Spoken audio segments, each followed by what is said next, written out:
Radio. Am I live? That's always the question.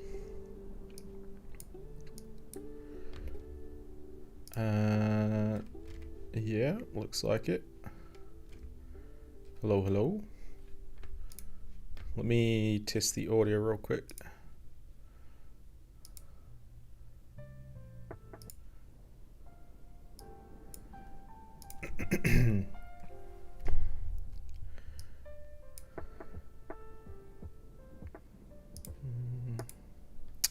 All right, testing, 1, 2, 3. Let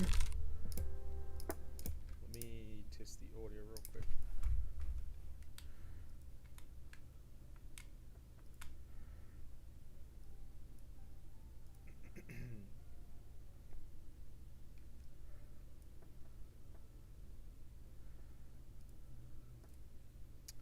All right, testing, 1, 2, 3.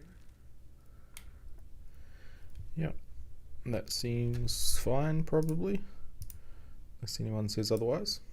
I'm going to try and enunciate a little more today. I was rewatching some of my stream from yesterday, and I feel like I was mumbling quite a lot, so apologies for that. Cool. I think everything's underway. Music back on. There we go. All right, so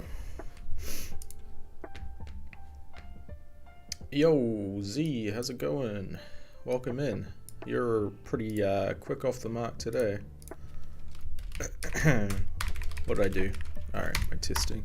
How's the audio sound, my friend? I was just doing a quick test there. Hopefully the levels are fine.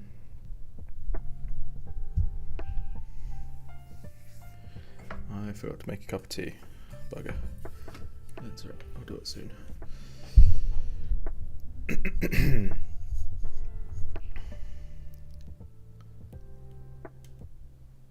Zohybe?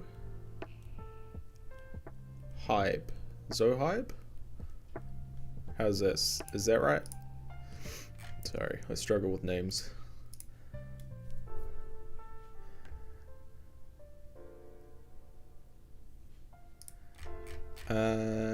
Yes sir, very good. Zohybe. Yep. Yeah, hopefully everything's sounding alright. So, just for the start of the video, in case people are watching the recorded version of this, and I guess for also you as well, I just want to go through the stuff I did today while I wasn't streaming real quick before we get started. So,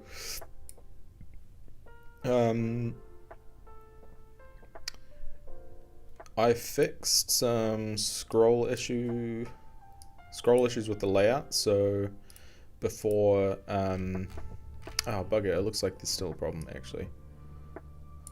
Yeah, there is. I basically don't want this actual scroll bar to be here. But yeah, okay, well it looks like I didn't actually fully fix that. Bugger. It should respect properly, yeah, the splitter now, which is good. So when I make this smaller, I can still like scroll to the bottom. That wasn't working before. Anyway, I mucked around with that stuff. That was basically just some CSS stuff. I'm not sure if anyone's really interested in what I actually did, but it was pretty much just some Flexbox CSS stuff. And I did some styling on the details panel. You probably just saw that just then. So, like on the post-process volume, for example, there's these categories now. So the property categories are split into their own little drop-down, and just some general styling, colors and whatnot. Some styling on the inputs, and I made a custom checkbox because the one that was there you couldn't style very well. I think that was it for this stuff. This color pick is still super busted, so I might have to fix that at some point. But yeah, I added this search bar as well. It doesn't actually do anything yet. And this details panel is pretty still far from what I'm aiming for, which is something like this, which is the Unreal one. But I'm getting there very slowly. Yeah, so a bit of styling. This is the checkbox thing, and yeah, and the search bar and styling. So that's pretty much it. I went through that pretty quick, but I think that was like three hours of work. Yeah, so I don't actually really have a plan for what I'm going to work on tonight, but yeah, we are getting there. Things are going pretty good. Last night I was working a little bit on this gizmo thing, but then I realized I needed to redo the asset system to support the way that 3GS loads GLB files, which is, I don't think it's async, but it is like with a callback system. So that's why this is a this looks like a cube, but it's actually a well, I mean, it is a cube, but it's supposed to be like a 3D gizmo. So we could potentially do some work on the asset system tonight, potentially. I'll probably take a break from the styling and the details panel. And I don't know, you guys can fill me in, but like, I'm not sure if like me just sitting here like designing the UI is something you guys would want to watch or not. But yeah. Anyway, so I think we'll get started with that. Yeah, I think that pretty much covers it. I'm getting a couple of nice comments on the recordings, which has been nice. Nice to see people watching the VODs after the fact. How's your day been, Zohaib?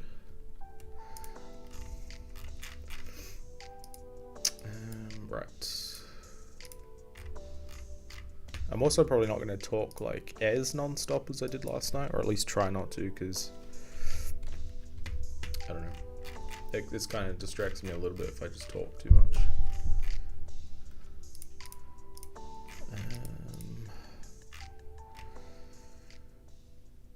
So I'm just trying to remember where all the stuff is. We have an actor for the transform gizmo.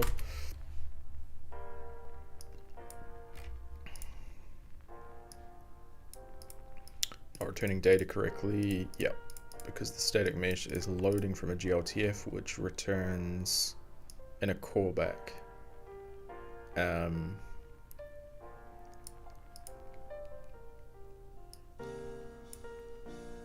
Yeah, which is problematic, so I need to figure out a way to handle this.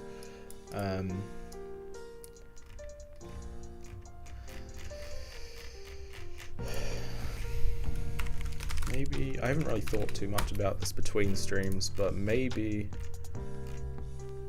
I haven't edited a load function. I could register and load assets there. Basically, I'm trying to decide if I want to go ahead and implement like a proper asset system, or just get this moving with like a more basic system for now, and then implement an asset system later. It looks like, what do we use loading for? Just the layout.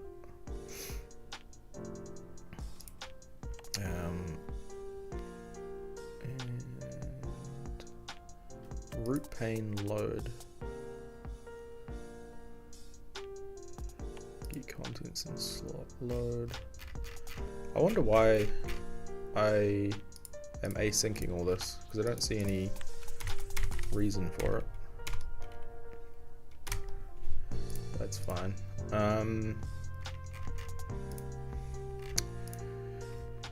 Right, well, I think I will just do a temporary system for now, and we'll do a proper asset system a bit later, because I'm going to need to do like a ton of work for that, to support the content browser and the asset registry and a custom editor. So let's just make this work for now. So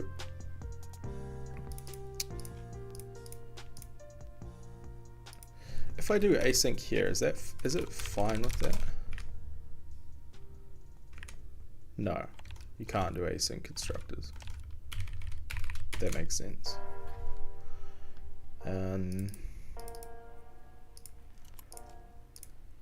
What I maybe could do is a load function for the actor. Is that a good idea? That might be what we want to look at doing. Yeah, let's try that. We'll see. Can always undo it, but if I do public load,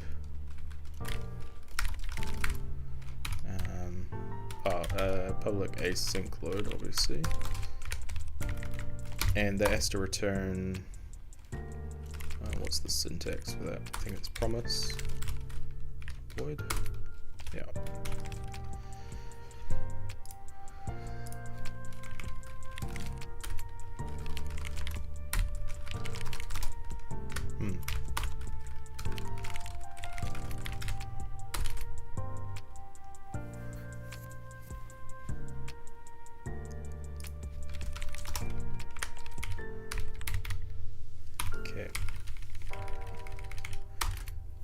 Okay, and then, so if I wanted to do load like this,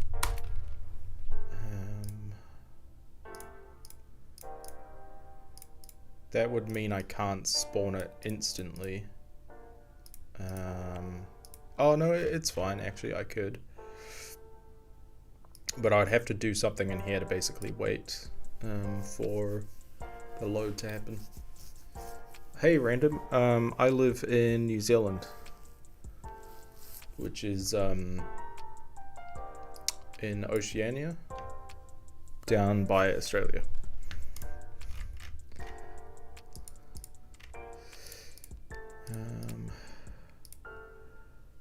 Yeah, so we could try that. So when it spawns,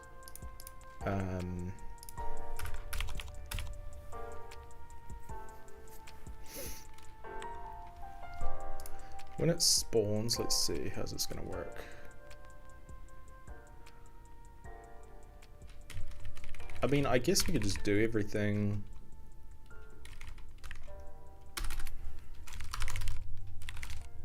And just say like, load?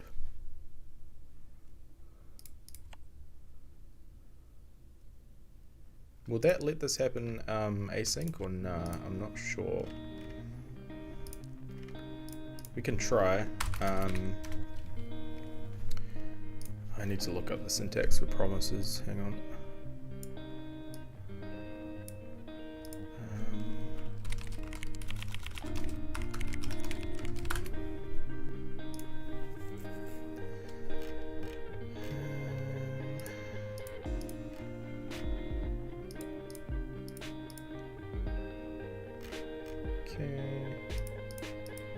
Resolve reject. Yeah.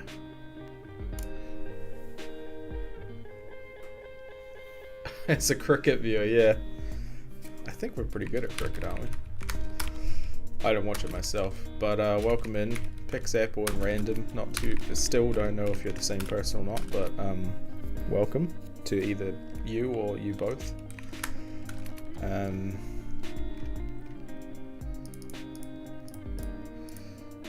Okay, so I guess now what I will do then is basically just move this into the load method.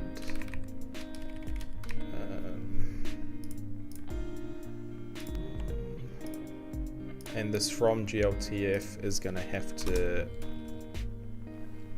I guess, do a callback.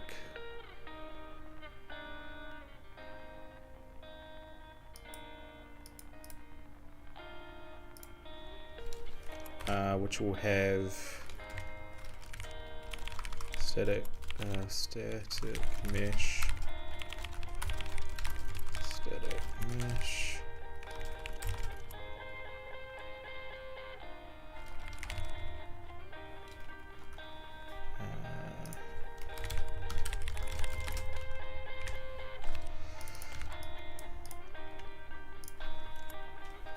Okay, and then we return void. We just use the callback.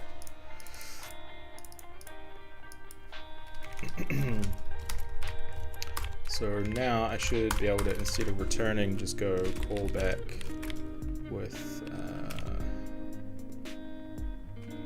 mesh. Okay, that should be good. You installed React libraries, but you don't know where to start. Okay. Well, have you, like, as in you've never used React before? Or it's a new library you're trying to learn, like a different... Because essentially what you'll have somewhere is probably a main TSX, which will look something like this, probably without this stuff. And then an app, and inside the app is where you kind of want to start things off. So whatever you return from the function is going to be what gets displayed. So you can see I'm returning two different components here, a toolbar and an editor pane. And yeah, and then just build your components up from there basically. No experience on React. Ah, yeah, they have pretty good tutorials on the React website. Where is it? Tic-tac-toe. This is the one I followed to get started. Probably does require a little bit of like experience in JavaScript, but you might be able to figure it out otherwise. But yeah, otherwise there's probably some good YouTube tutorials, or if you have any specific questions I can try and help, but I am pretty new to React myself, so. Okay, so the problem was that this doesn't return straight away like that anymore. Now it returns a callback. Static mesh, which does this. Okay, set the static mesh to static mesh. So does that work? It does. Cool. So I can do async like that. You see now it's not a cube, it's I guess this doesn't even need to be async, does it? Because I don't actually await anything. But whatever. Same diff. So you can see it's loading the right model now, which is good.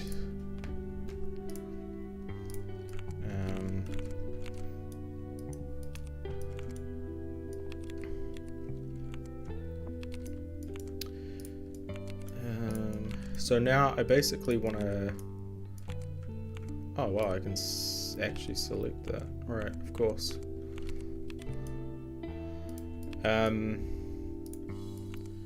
I trying to say? So now I want to color these appropriately and also use a shader that makes it render on top of everything, I believe. Let me just check that real quick. I believe that's how it works. Unreal Engine, like, I don't know, level editor or something. I should just open Unreal, but it's easier to work from screenshots, honestly. So if I look here, you can see, open a new tab. Yeah, so it does render over everything, but it has like an effect when it's clipping with stuff. So yeah, this is basically what we're building, by the way, if you hadn't figured that out already. It's quite hard to see. Let me put it a little higher in the world as well. Set mesh dot get render mesh dot position plus equals dot z y plus equals 2 or higher 3. There we go.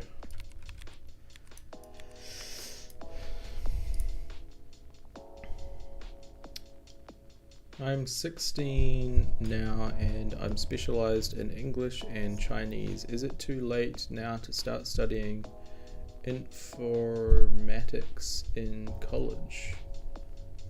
I'm gonna master my English and Chinese first. Please give me advice. Yo, Vietnamese, I see. Not sure what you mean by informatics, but like potentially IT, information technology, like programming and computer stuff. I don't think it's too late if you're only 16. I don't think it's ever too late, to be honest. Yeah, I think I started programming at maybe like, well, not too long before that anyway, maybe like 14 or something, 15. So yeah, absolutely. It's never too late to do anything. Scared of the development of AI. Yeah, that's a whole topic of like kind of just everyone has a different opinion on that stuff, I guess. Personally, from what I've seen so far, I see it more as a helpful tool than a direct replacement. But yeah, like for the stuff I do, you can't I can't just ask an AI to like basically do everything for me, but I can get it to be like, hey, can you write this function to do this thing or whatever. But it can't yet anyway like fully understand like the whole scope of a project and how to do it. So but yeah, the IT the AI stuff is pretty interesting. I know a lot of people feel a lot of different ways about it. Everyone's valid. Okay, so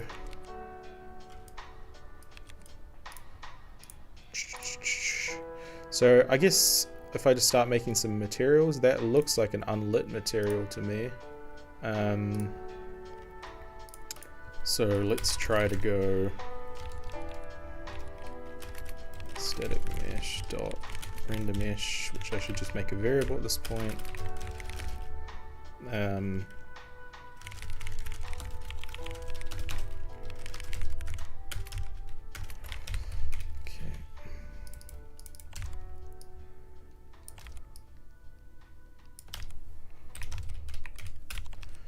Get render mesh. And I'm pretty sure I just have one material for all of this.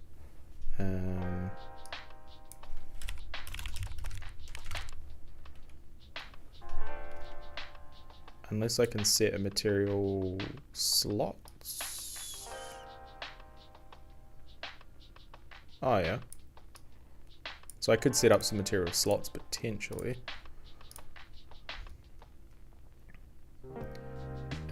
My mum is worried whether I will choose a wrong profession, like I started joining in competitive programming now and I saw numerous juniors started coding from a very young age. Yeah, I mean, depends what your goals are, I guess, but it's not like, you know, like realistically you're probably never going to be the best programmer in the world, and I won't be, and like, you know, there's only one person that can be, so I guess it's like, I don't know, I don't see it as like too much of a competition because you know, there's lots of jobs as any profession is, and I mean, if anything, I would imagine IT will continue to grow.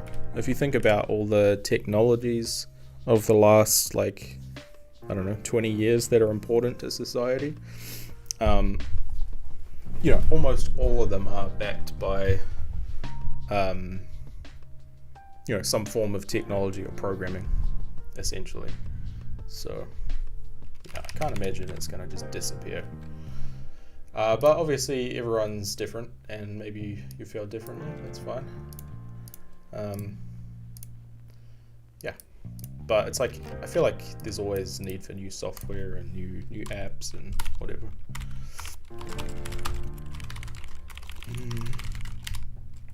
Three. Competitive programming, what does that involve out of interest? I guess that's just like who can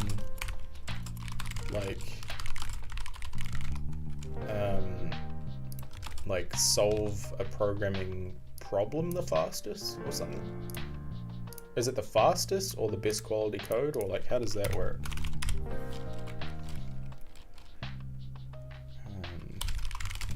There's a few different types of materials. I think Mesh Basic is just I'll try and make it red. I think Mesh Basic is just an unlit material. Yeah, it is. So it has no lighting value. Yeah, I guess it's hard for me to talk about like the entire IT industry. Obviously, I have my opinions, but I work in video games, which is like kind of a subset of IT, and kind of not like it is a real industry, but it's not. How do I put it? Like it sits under entertainment video games, whereas like a lot of other IT and programming jobs sit more under like you know, I guess what I'd consider like actual IT, information technology. So yeah, I'm not too sure on a lot of that. Because yeah, like with video games, obviously, I don't think entertainment is ever gonna go away. Like surely people are gonna want to be entertained. I mean, hopefully you guys are watching this because you want to be entertained. Or maybe it's just my amazing personality or Kiwi accent. But yeah. Anyway, what I need to do now is split this out so it has a different material for each direction. Because if you look at this color, this image, each direction has a different color basically. This is Z in Unreal, up and down. I believe in 3JS, Y is up and Z is up in Unreal. So I kind of want to reconcile that because my brain works in Z up. But for now, I'll just do what I need to do. Spending some time answering my questions. Have an effective programming night, bro, and nice to see you. Goodbye. No problem. No problem. Good luck with your journey. Okay, so if I fire up Blender, I'm going to need to grab some water shortly.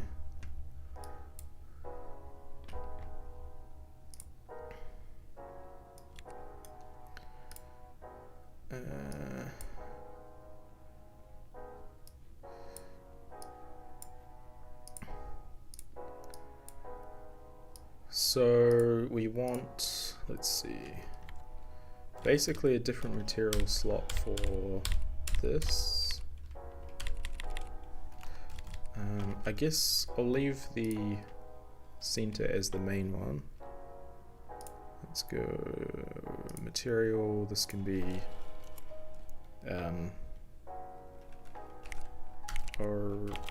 origin, which is white. If we flat render the material, does that work? Okay, and then this will be the up.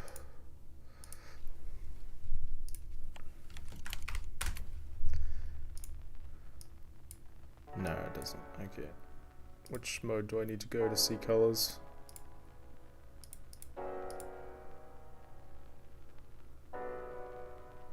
World.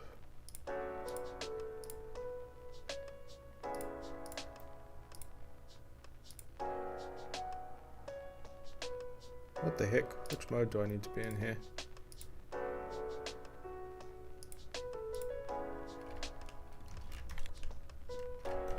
Whatever. I'll just set them up. I don't really need to see it. I can just see which things I have selected. So up will be assigned to those. Origin is just gonna be, oh hang on, if I select everything and then select that, hit assign, and now we select, no that doesn't work. Okay, so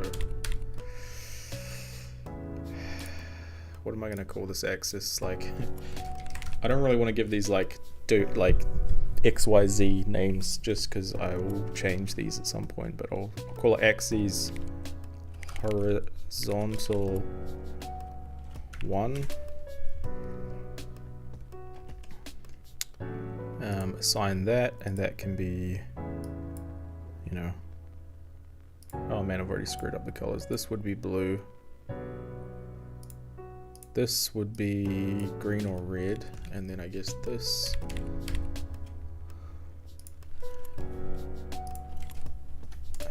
Axis horizontal 2. So doing it as different material slots like this does have the downside that it's extra draw calls. Basically each, like the model will be a draw call, and then each material slot will be a draw call, most likely.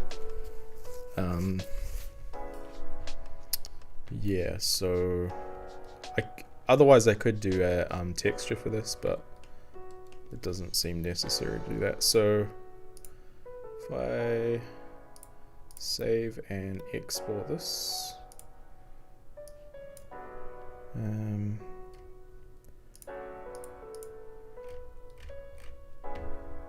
where are we right now? Div.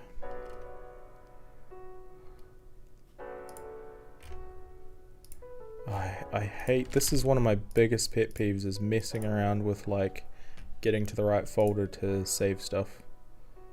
Super annoying. Okay, source, renderer, source. I'm basically just exporting the model right now. GLB. Okay, so that model should be updated. Yeah, that's the one. Wait a second.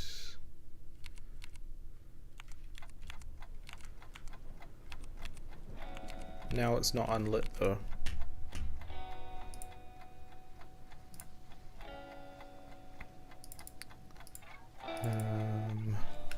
Render mesh dot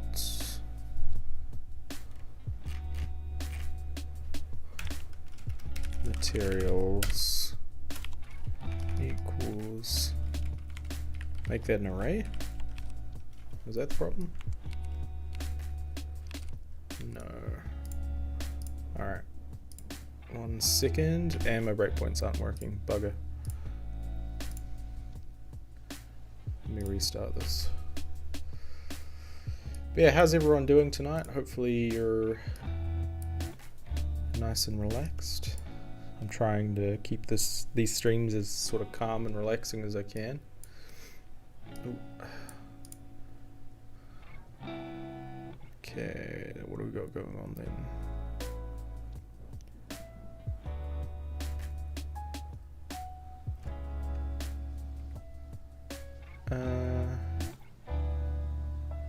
Icosphere. Oh, now I have to dig deeper. Okay.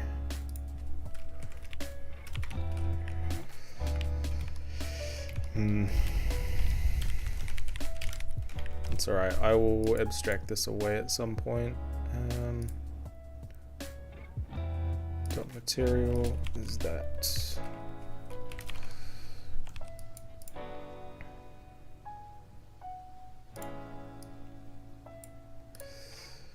Eesh, this is getting pretty gross. Okay, can I do as mesh? Yeah. Because I need to cast that problem away. Yeah. There we go. Now resume. There we go. So now that's the middle one. So that is going to be FF all the way. Okay, and now we basically need to do that for the rest of them. So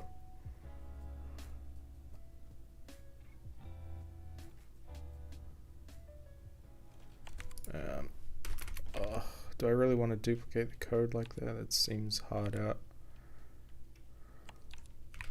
No, let's go const colors.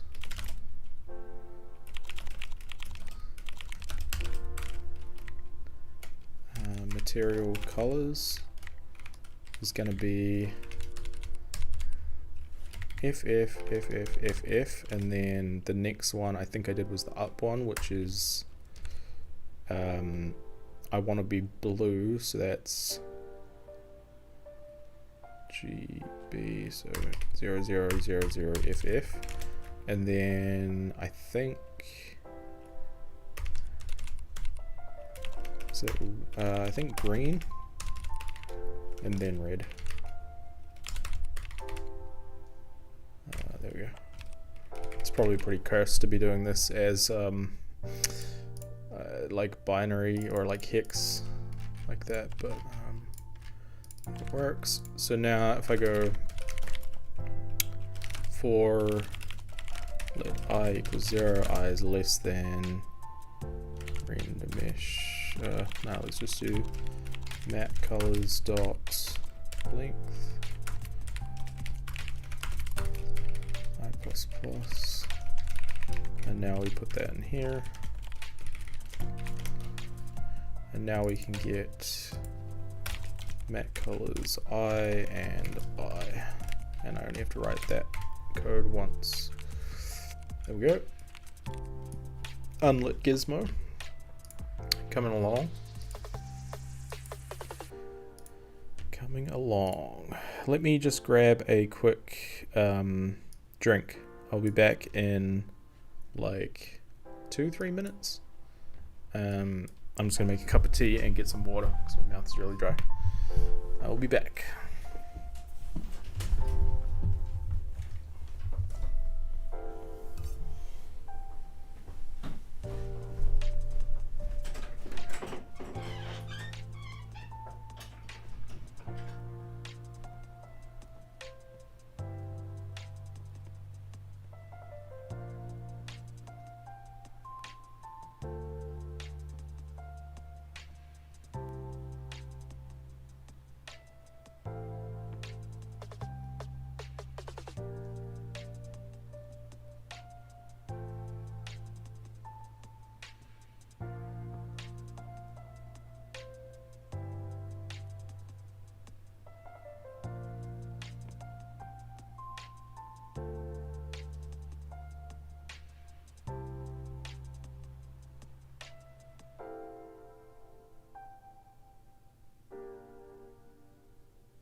Sorry about that. I've got a very dry mouth.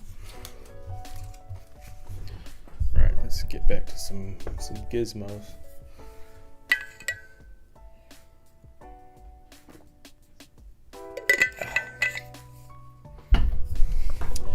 So, making good progress here. I realize also Blender has its own gizmo that I could just also be referencing, so that's pretty helpful. But yeah, so we got blew up. I have no idea whether those axes are correct. But basically I need to be able to click on this and drag it now to move in that particular axis. So what would be nice is if when I hover this, something happened, like you see how that gets darker. It might be hard to see. Let me hide. I can't hide that because then the whole thing disappears, but when I hover that red arrow, it kind of lights up a little bit. So that would be kind of nice. This is actually going to require me to get my click fixed, isn't it? There's a problem where my targeting for clicks is not accurate because of this toolbar up here. My math is slightly off. You can see like right here. Why am I beach balling? I'm clicking above the ground, but it still counts as selecting the ground because of that bug. So my hit target is slightly off. So I probably need to fix that first, don't I? So let's see. We are getting there though. If there's any particular feedback too, by the way, things you guys want to see or don't want to see, definitely feel free to leave a comment. Otherwise, I'm just gonna let the cruisy vibes kick in, and yeah, hopefully you guys enjoy. My girlfriend was telling me I put her to sleep last night while she was watching this, which is a compliment, I think.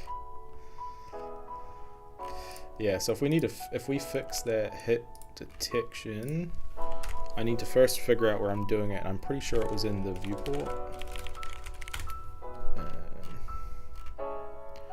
Yeah, it's basically this is incorrect, and I'm kind of scared of it, if I'm completely honest. I'm kind of scared to touch this because I don't super understand how this is working, but essentially what we're doing is converting the mouse's position in like app space, window space, into clip space of the viewport, which clip space is basically 0 in the middle, -1 on the left, +1 on the right, I think +1 at the bottom, -1 at the top. So yeah, I'm a little bit terrified of this code, but this is the position. The position.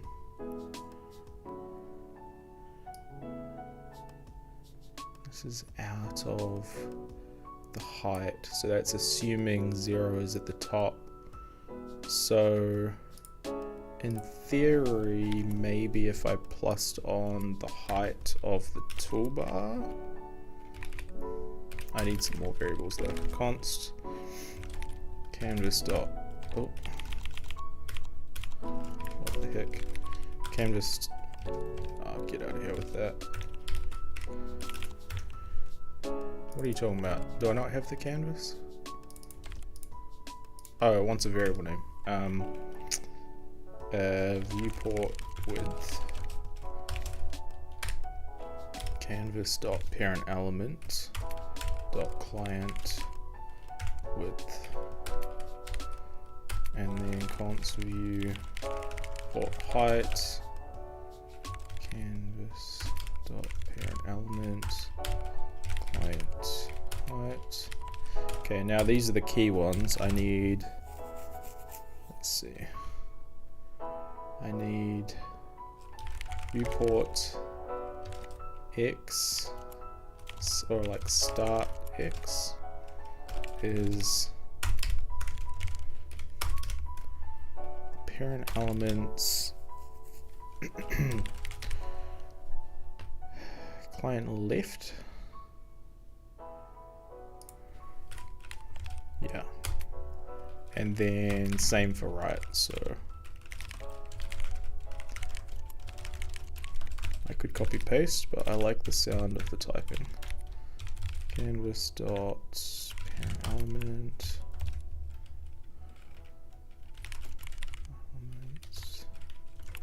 client top, I guess. Yeah, and I mean, yeah, really I should be probably checking that this parent element is a thing, but I'm just gonna assume it is for now. We'll see if anything explodes. So I can replace this and this.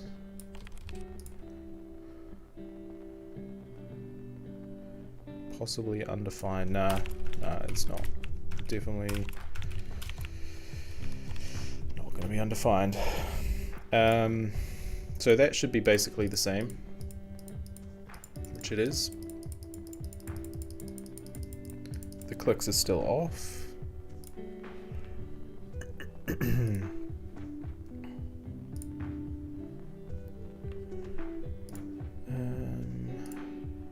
So now I think if I was to just,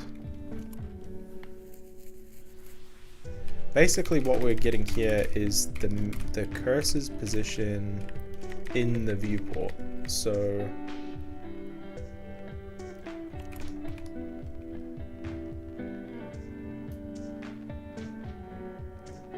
come on, brain, you can do it.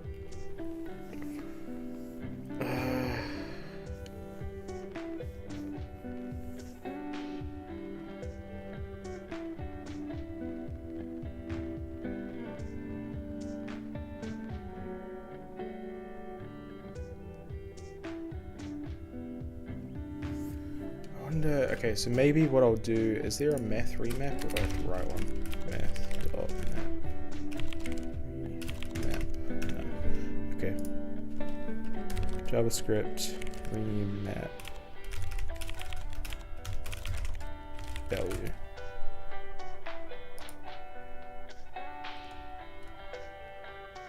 Okay, someone's written one. Let me just completely steal theirs. I guess we need math utils, or maybe if math. That's what it's called in Unreal.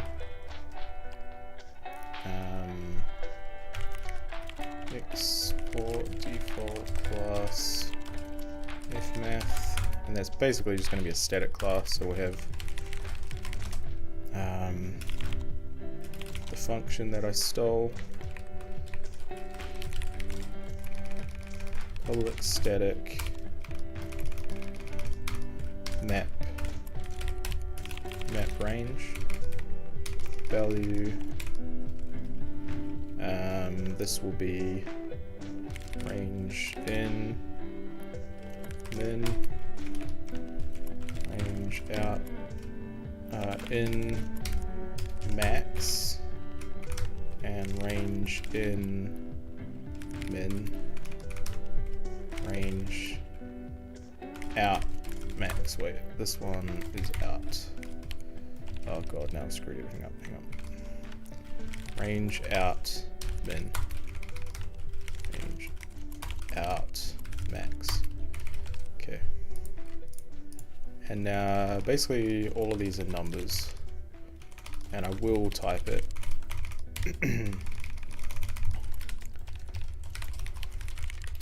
Even though it's a lot of typing. I wonder if there's a way to just say like every parameter is of the same type in this function. Okay, and then return that. Okay, so now what I could do is map. I could do if math dot map range, and the value is cursor pos dot x, and the in range, that is between 0 and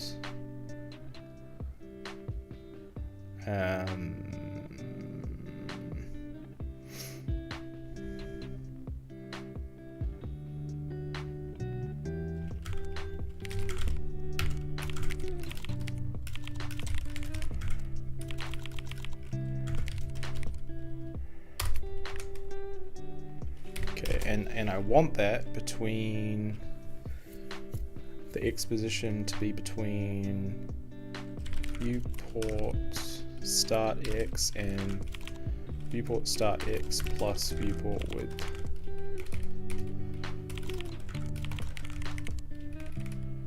Oh god.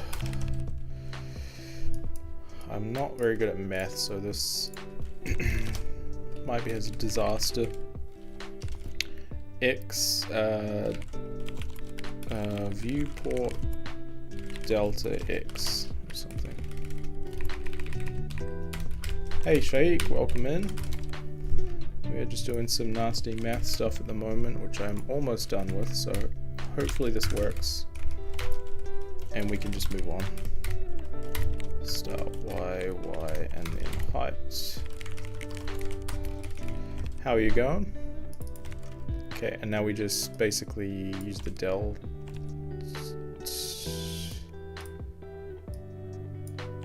delta instead of the raw value. And that is busted. So this should be basically 0, 0.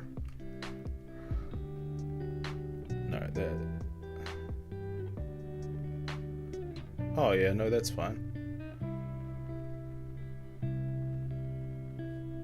32 is not fine though.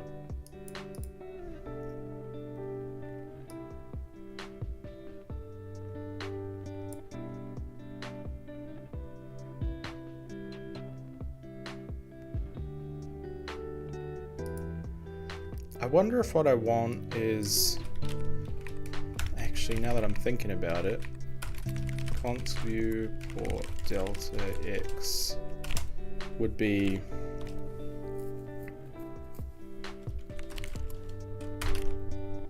we'll just say it's the cursor pos, and I'll do a let here and then I'll tidy it up after, and then we can say if that is less than view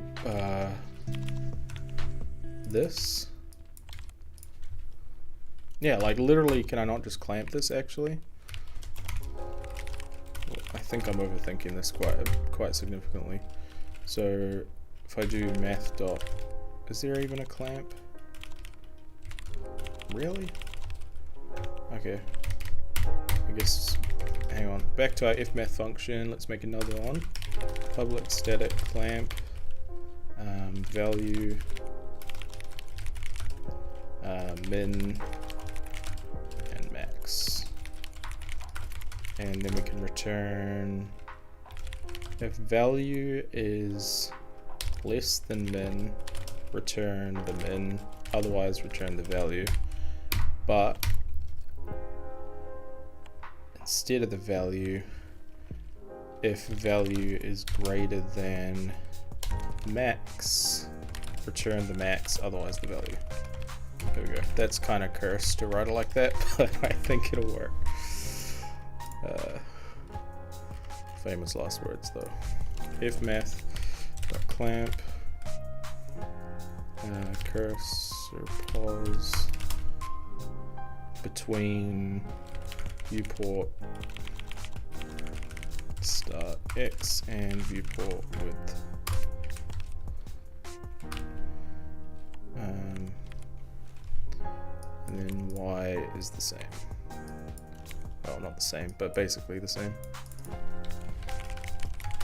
Now hopefully, basically what I'm doing is clamping the mouse position to be in this window. Or at least that's what I think I'm doing. I'm not sure if that actually is what I'm doing. that made completely no difference. Wait, what?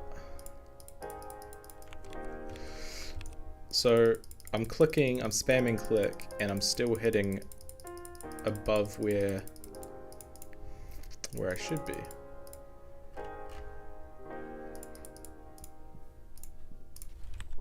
Let me just test real quick. If I go to toolbar, toolbar, can I just make this hidden for a second?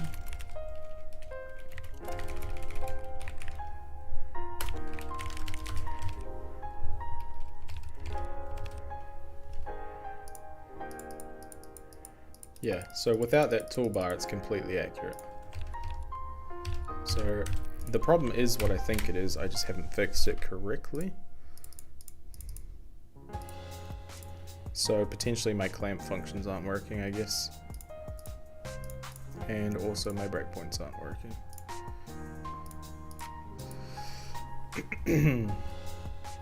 Hope everyone's well.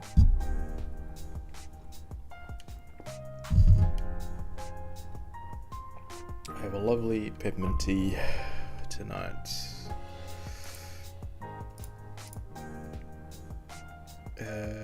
What?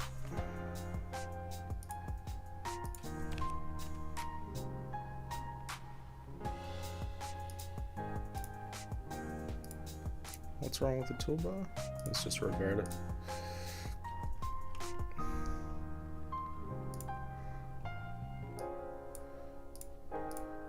Okay, and we should have hit a breakpoint where?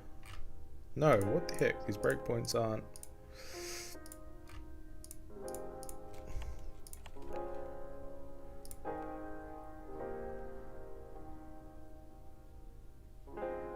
I think there's some errors happening.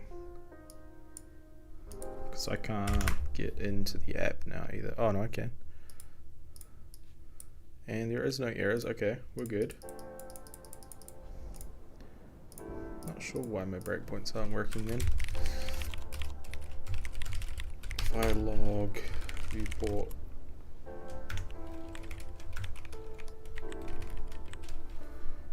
Delta Y.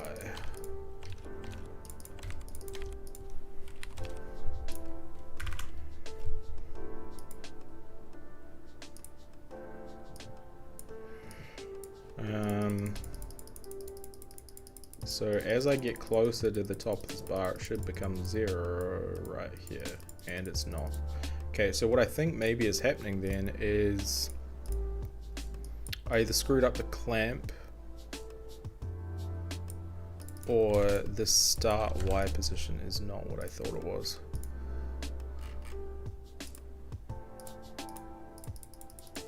No, it's not. It's 0 for some reason. Dang it. Okay.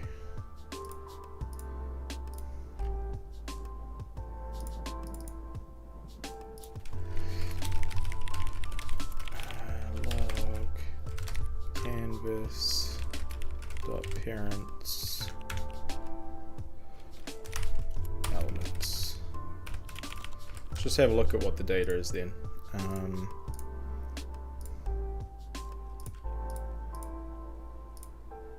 Oh, wait, what?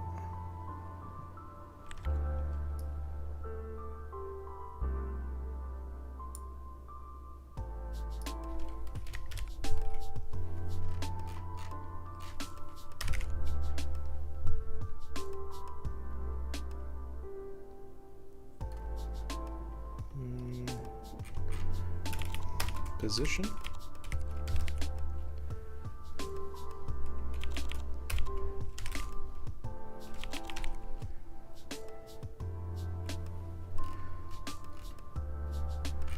What am I looking for here? I guess I'll just Google it real quick. Try to do some of my Googling on stream so you can see how I do it. Not that there's anything really fancy about it, but just in case a beginner needs help with how to Google this kind of problem. But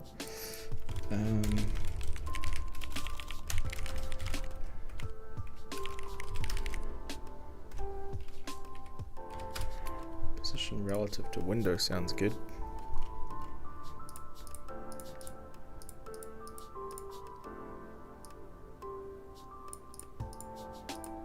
Okay, so console log parent element dot, what does it get?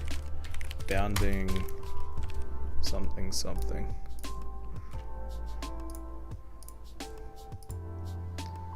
Top 32, yeah, okay, that is exactly what I need. And then, yeah, okay. So I guess it's just using the wrong function.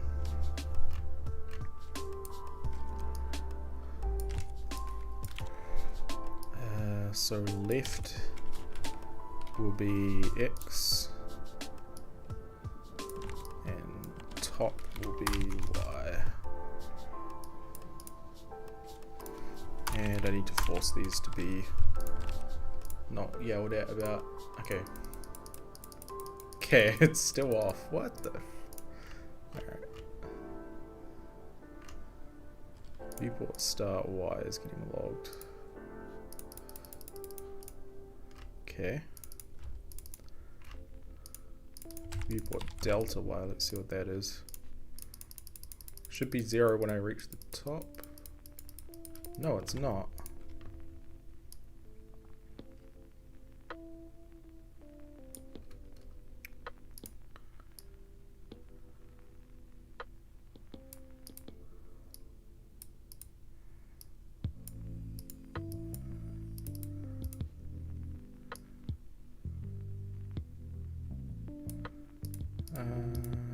Wait, did I screw up my clamp function? Let's do this the old school way in case I did.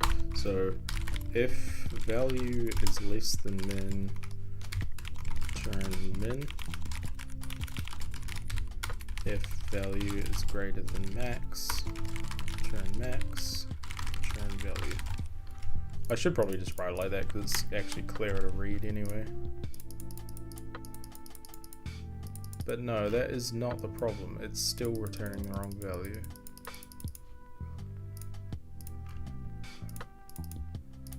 What's going on? Hang on.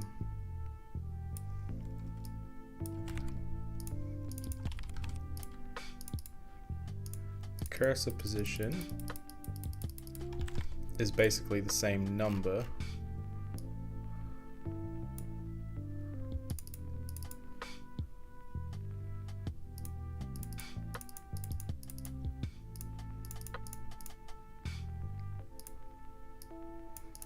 Actually, I think maybe I was onto something the first time to remap it. Because I don't... Actually, yeah, I don't really want to clamp it, do I?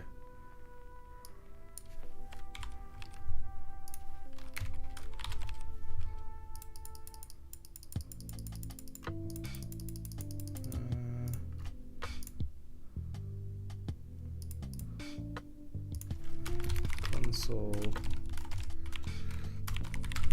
log or delta y. I wasn't really expecting to get stuck on this for so long, to be honest. 60.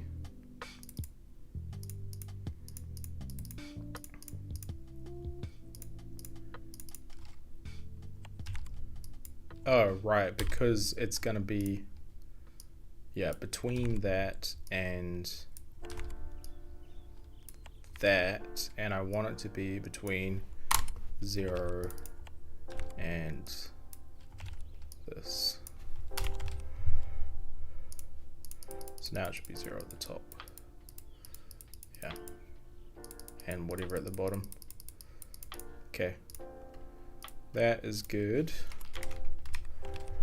And then the X be between starting position and this, and it'll be between 0 and the width.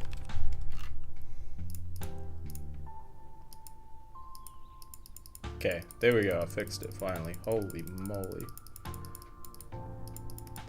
So you can see, well hopefully you can see, when I click slightly above the floor plane, it doesn't select. I'm spamming click right now, and as I move down, it only selects when I'm actually... It's basically pixel perfect now, I think. I don't know why I can't select the gizmo.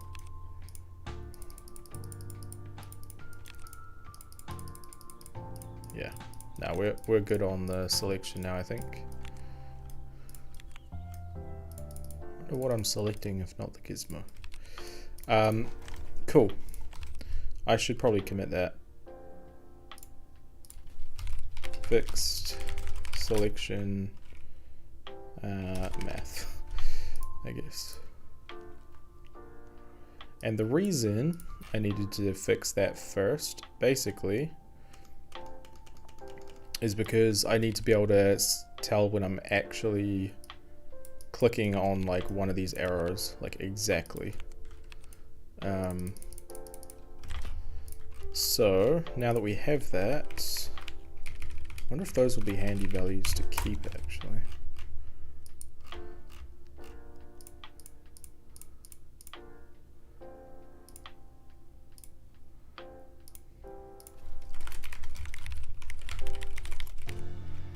Let me see, out of interest, what it logs when I click here.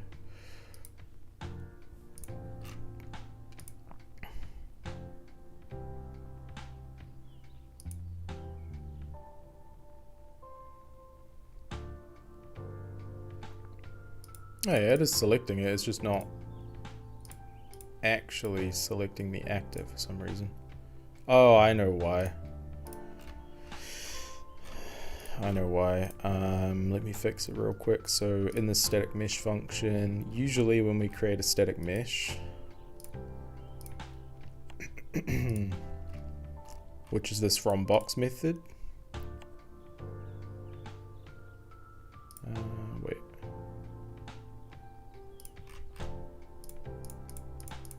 Callback, yeah, callback, and then set static mesh. We set the owner to be this, so does this not have an owner?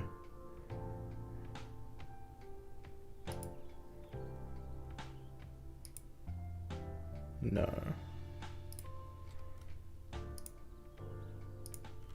That is the problem, but I'm not sure why it doesn't have an owner actually. Because this should be getting hit.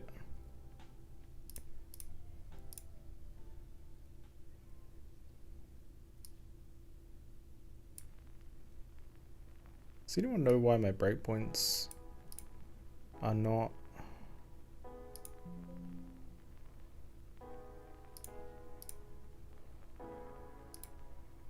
Like, oh, there we go, it's activated now.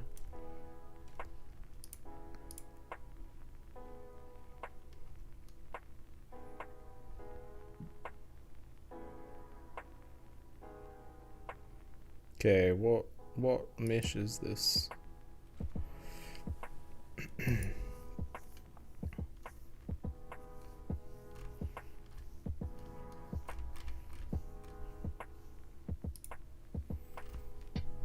Box geometry, okay. And then the second mesh is probably also box geometry. Yep, and then the third one, slightly later, is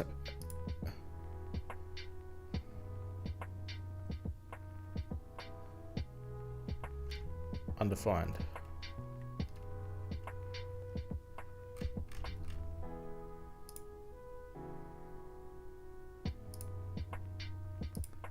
Because there's children, I see the problem.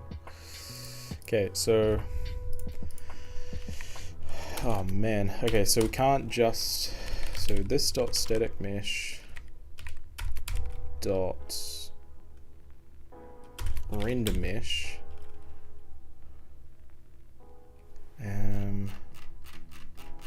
how do you walk the children? Is there a function for that?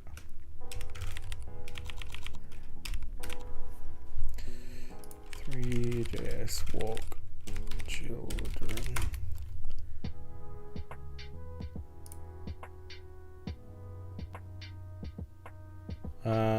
It's apparently dot traverse. Yeah, it is. Okay.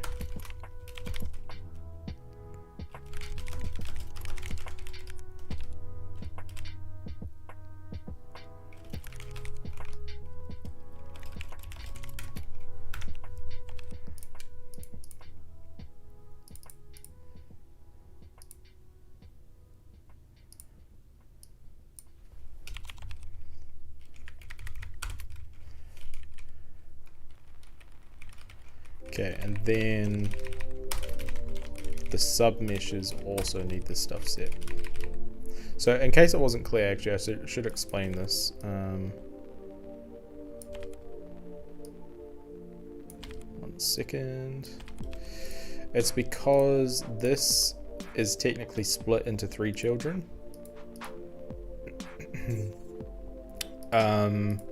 Whereas the boxes are just 1 mesh. So this is 1 mesh with 4 children for each material. So when I click on something in the viewport, it's not actually clicking on the 1 mesh, it's clicking on like the child, which doesn't know what actor it's part of. Well, I mean, to be honest, I haven't tested this yet, so it might not be that, but that is what my current assumption of the problem is.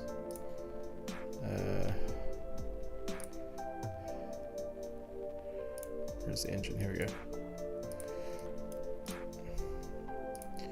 Now all my breakpoints are hitting. Yeah, that was the problem. So I can select it now, and I can select it pixel perfectly too, which is good.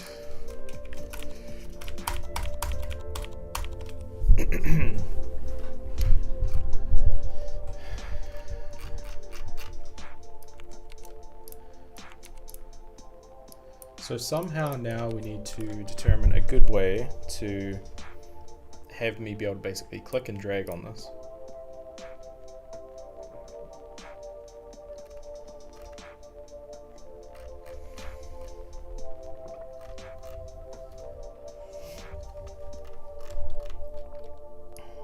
I feel like I need a helper function for this actually. Looking fantastic, but I know Typescript. Nice. Yeah, TypeScript is pretty cool. And also thanks for saying it looks fantastic. I'm yeah, putting quite a bit of effort into this. And it's been great fun so far. There's still quite a few bugs to go, but we're getting there. Oh, you don't know TypeScript, I see. Yeah, it's like it's basically JavaScript, but written in like a C# Java-ish sort of way. At least that's my experience of it. So, what sort of languages are you familiar with?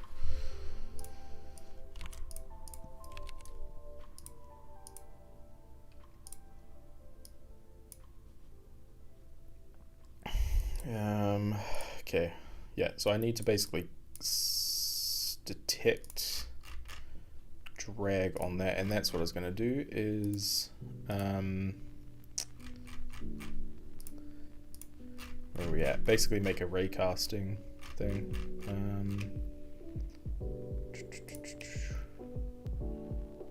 Let's do it under engine. I guess we'll just do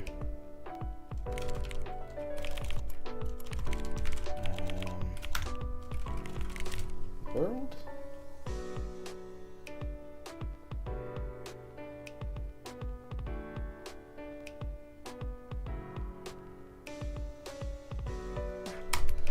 Yeah, I guess world. We'll do a function called like public get line trace maybe, and that can return an actor array or just an actor. Let's do an actor array.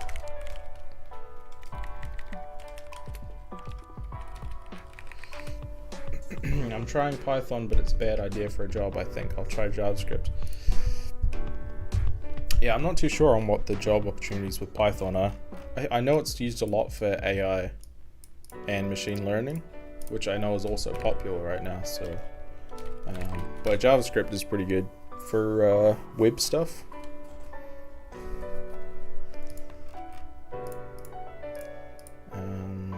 Right, so line trace, I basically need to port that code now, so I don't need to import this loader. I need to port the code from the viewport to the world. So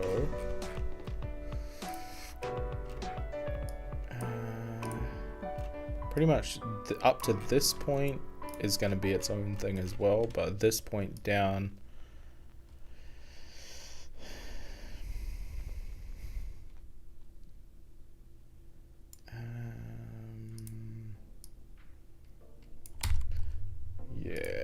that in the world, and rather than setting the selected actors, line trace, we need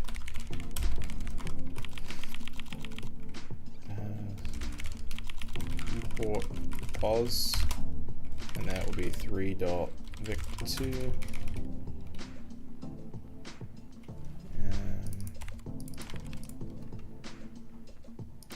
Okay. We need actor component, and then we add it to an array. So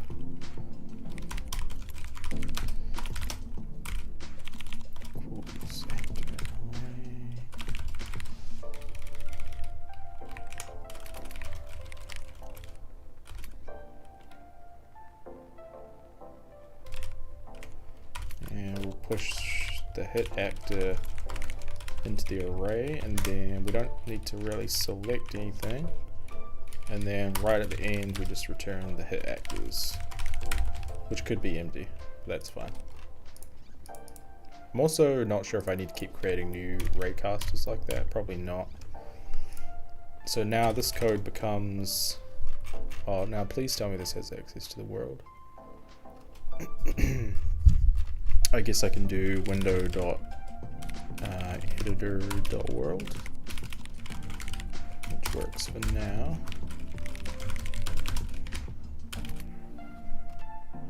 Redeclare block scoped.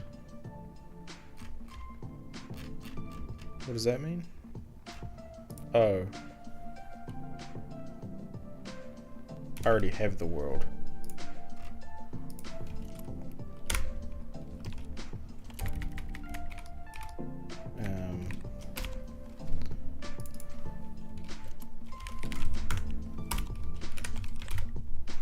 Yeah, I already have the world, so I just do world.line trace, and we'll do cast pos,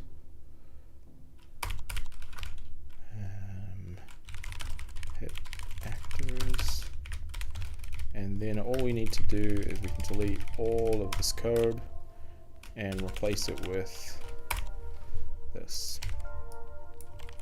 Hit actors, and that should, yep, still let me select stuff just fine.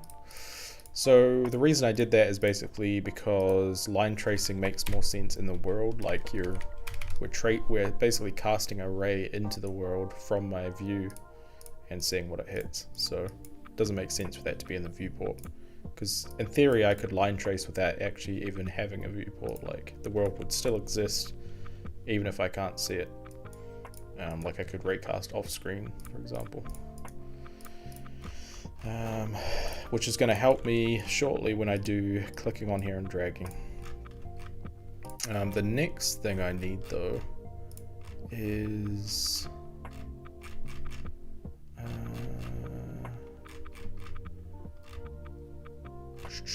probably a helper.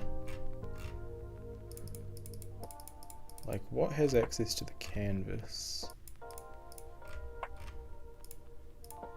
The render context.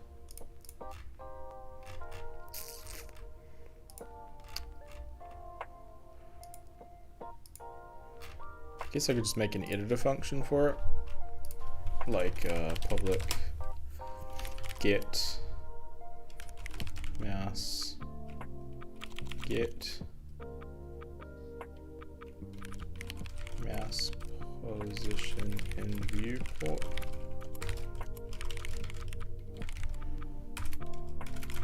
and then public get mouse position in viewport NDC, which stands for normalized device coordinates. We'll need both those functions. So let's grab all of that code and put that in here, which is basically for the raw position.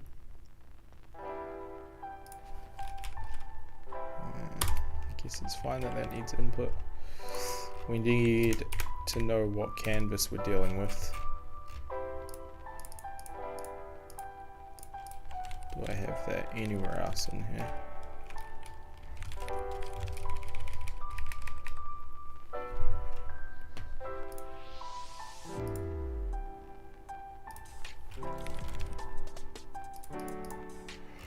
Unfortunately, no.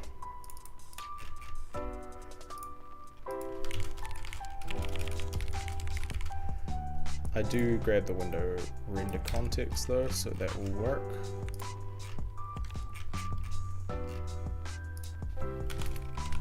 Canvas is render context dot get canvas. Don't have that function yet, but I can make it.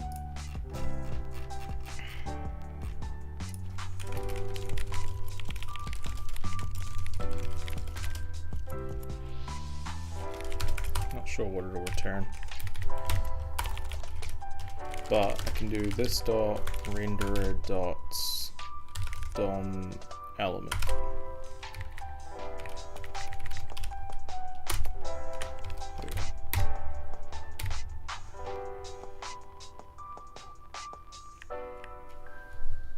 Window.canvas is possibly undefined.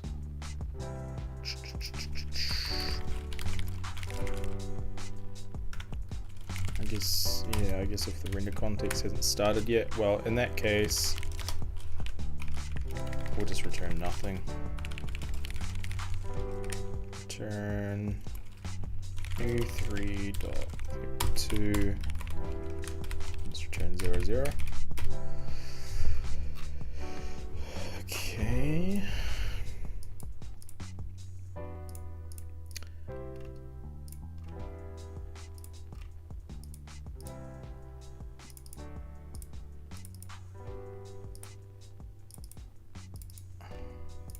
So basically I want to return u3.vector2, and I just want to use these for now because this is normalized device coordinates, which is not always what we're going to want. Sometimes we just want the raw like basically pixel position, which is what this function will do.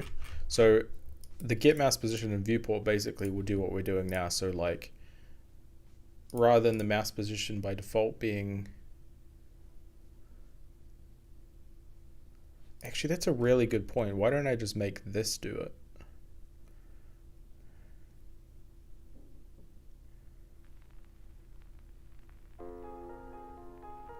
Whatever, it's fine. Yeah, I've done it now. So yeah, but basically this is the position in the window of the mouse. And this is the position just like within this sort of viewport area. So for NDCs, just return those. We will need this.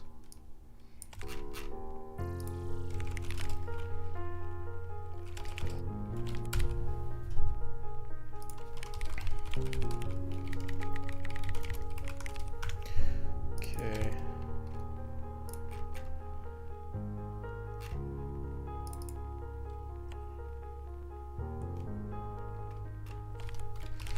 pos.x and pos.y, and we do need the viewport width and height, which I'll make helper functions for also.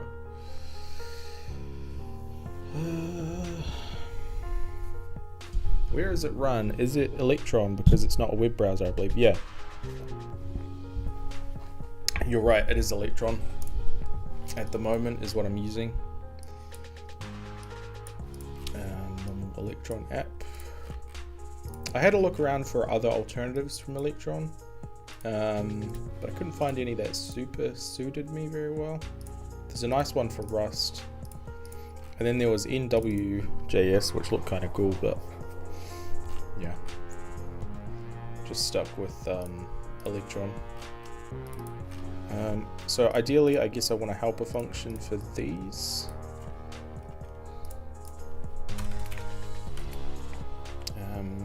public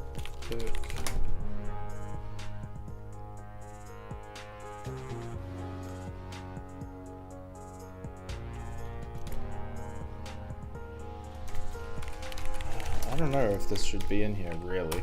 I mean, whatever, we'll just do it for now. Public get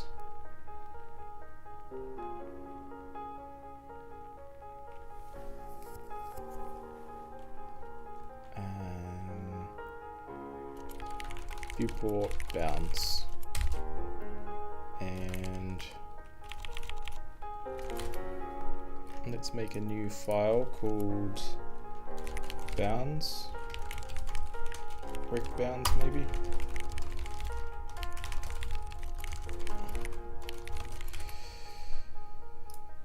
And we'll do protected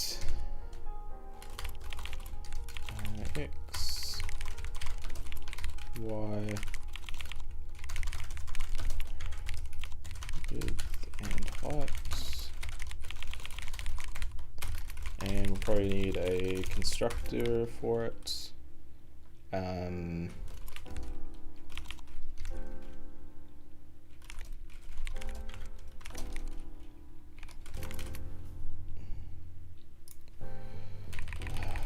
I really should type this stuff.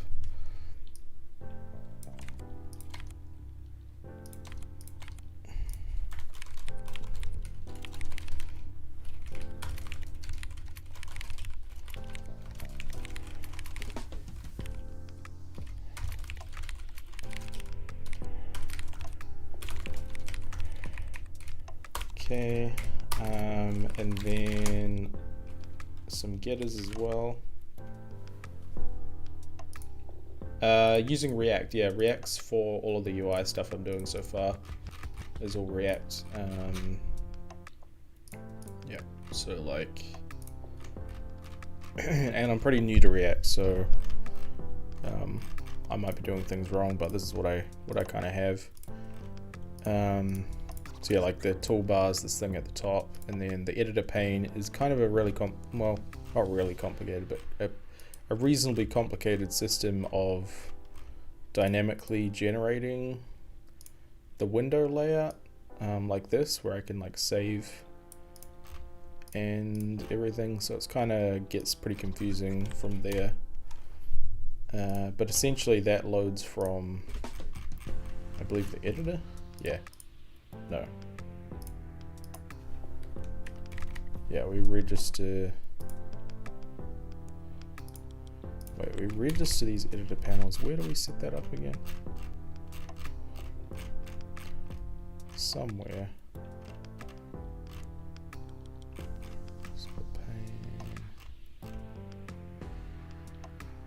It's been a second since I looked at this stuff. Editor pane. I can't remember where this gets initialized. This layout.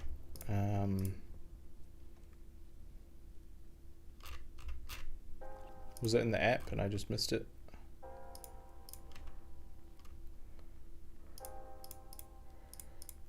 Window.editor.get layout.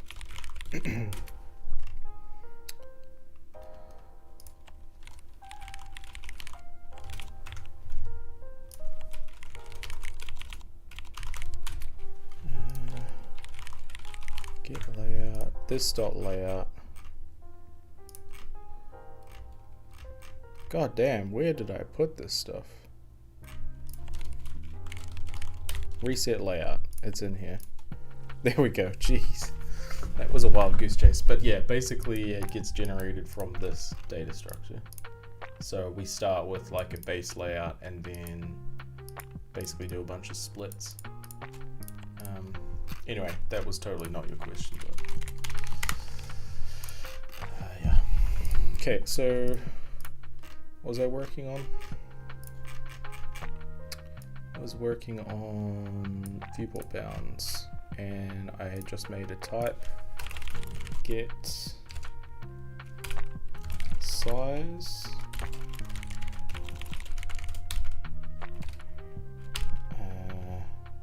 Nah, let's not tie it to vector. Get. Let's just do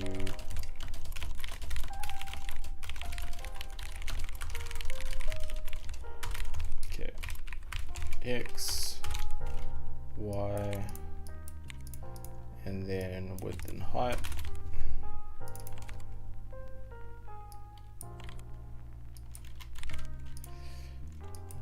Height and width. Okay, these infer. Okay, cool. So now we have the type for this, so I can return rect bounds. And steal the code from here, which means I need this. Which means I need this. Okay, that's kind of gross, but whatever. And then return new rect bounds, x, y, viewport width, viewport height. Yeah, I'm not particularly happy with this code, but it will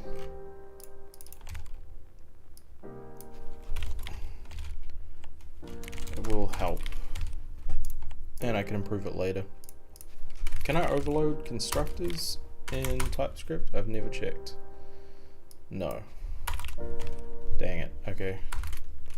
If I do public static blank, maybe empty would be better. Okay, and then return new rect bounds. Basically zero everything out. Rect bounds dot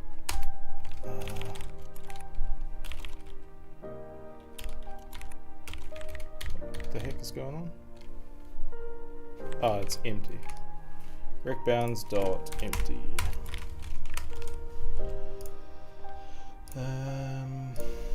Nope. I wanted to create a 2D game engine for pixel art games, and I didn't think about Electron, but it might be a good idea. I assume I can also use HTML canvas there. Yeah, you totally can. So Electron pretty much just starts off with like a web page. You don't have to use React with it. No practical usage, but for learning just enough. Yeah, same with this. I don't have a practical use for this necessarily. Like if I wanted to make a game, I'd just use Unreal. But it is a fun way to learn. You could use, there's a cool 2D library, I don't know if you've seen before, called Pixie.js. If you're gonna do 2D stuff, you could basically do what I've done here, but do it 2D with Pixie. Which is was originally my plan, honestly, to do 2D, but yeah, it's pretty straightforward to write apps with it, I think. Just show me something cool. Examples.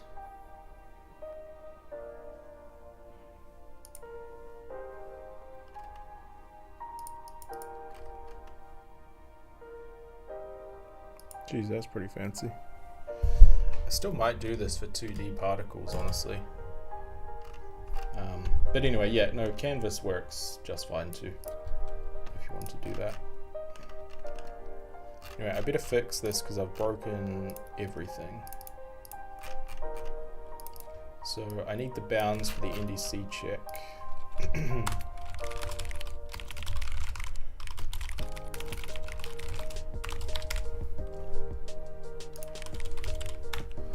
And then viewport bounds width and height. Okay, that's all fixed up. And now the viewport, what is the problem?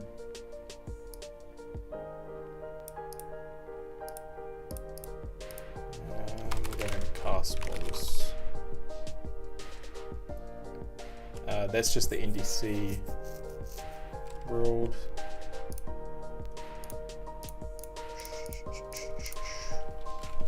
Okay, if we do cast pos equals editor dot get something NDC.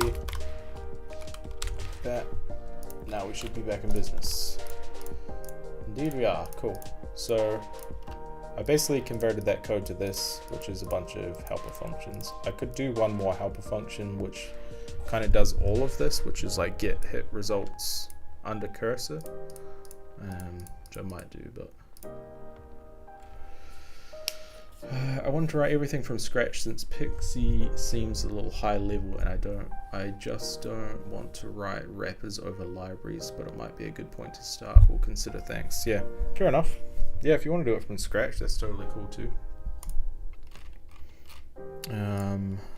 The Canvas API, I think, is pretty good for 2D, at least last time I used it. And then you've also got the option, if you did it that way, to upgrade to, you could write like WebGL.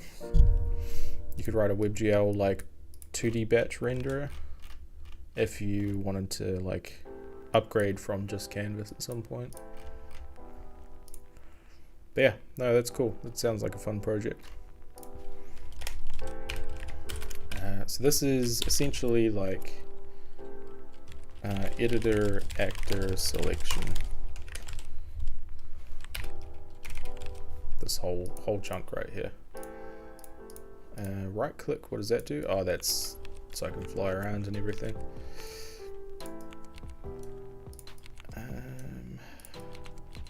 Okay, so we're getting close. I don't know if I'm actually going to get as far as I wanted to tonight, but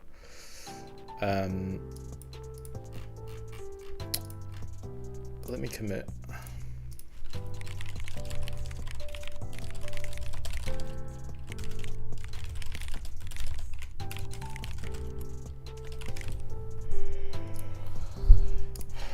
I'm not sure. I guess I want to try and keep as much of this probably in the transform gizmo actor as possible.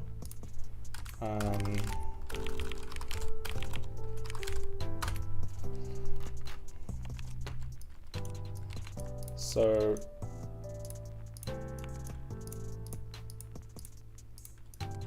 let's see.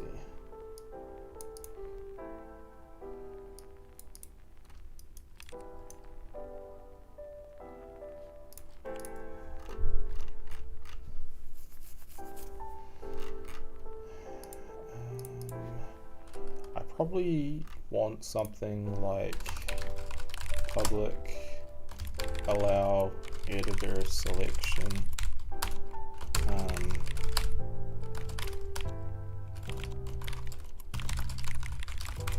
and return true by default.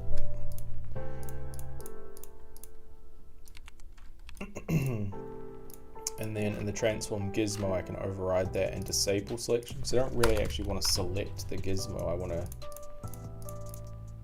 like, with the outline and everything. So selection, return false, and I did it as a function in case I want to dynamically turn it on and off for an actor. I was gonna say, how did that work straight off the bat? It didn't.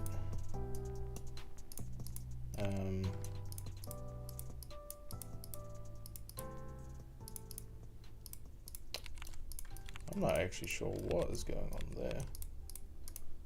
Why does it disappear though?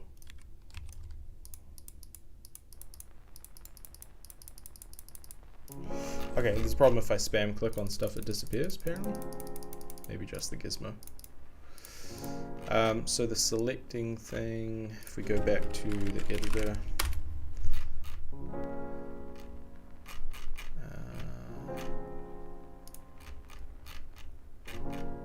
when I'm trying to determine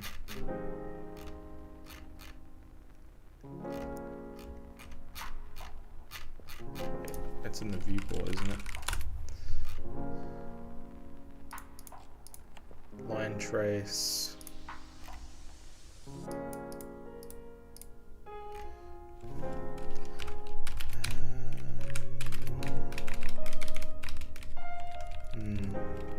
Actually, I don't want to put the check in there because I want to be able to still trace it. I just don't want it to be selected. So I guess I could do in here if actor dot, if it's not allowed to be selected, just continue.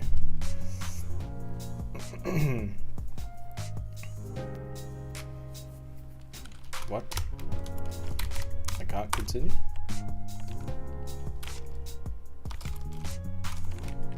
So I have to wrap this in a massive if then. And I got it backwards. So if it is allowed to be selected, do the same. There we go. Oh, here, what? It's still selecting it?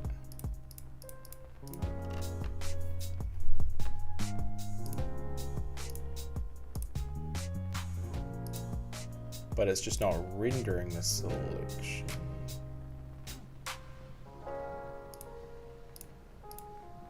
Oh, I see.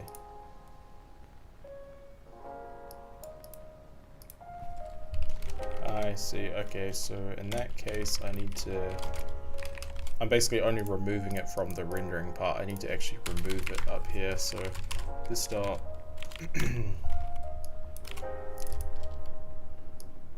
I probably should do this. So that's the only place that's used. And now I can do is actors.filter.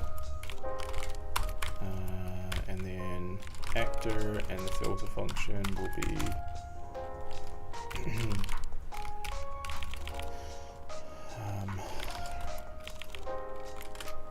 return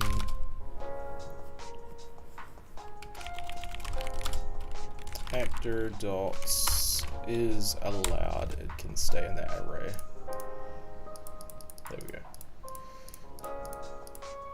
Okay, so now I can't select the gizmo. Man, this is a lot of work for a transform gizmo. I kind of underestimated how much new logic this was going to require. Oh, it's also, wait a second. So I just noticed it's selecting through stuff. If I go like this, it selects both the test cube and the floor, which is usually not what you want for this type of selection. So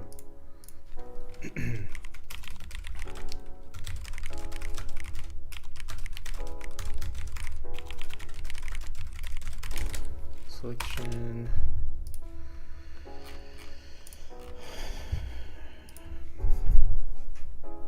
T. And thank God I don't work tomorrow because I'm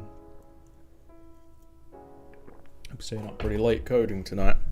It is late night coding after all. So here's something I want to try actually. Hopefully you guys don't mind me experimenting on the fly, but I'm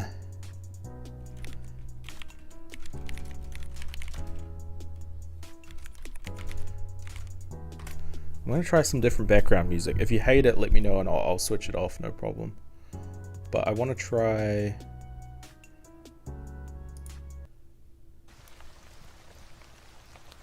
something like this. I do want this to be kind of relaxing for people, this stream. So let's just have a break and do some rain for a bit and a campfire. You let me know if this is annoying though and I can switch back, but it is kind of nice. So let's see.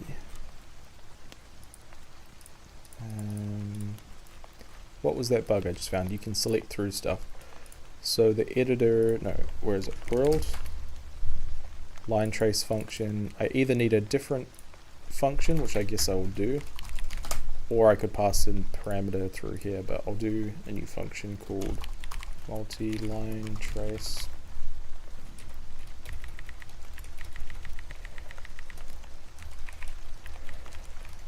And we'll return an actor array, same as the one below it.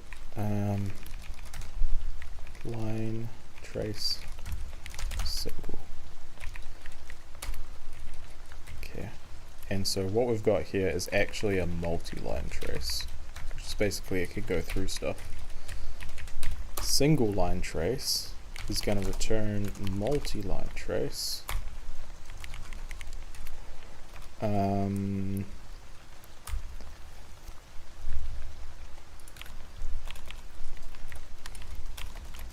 or null. Should we do null? Undefined.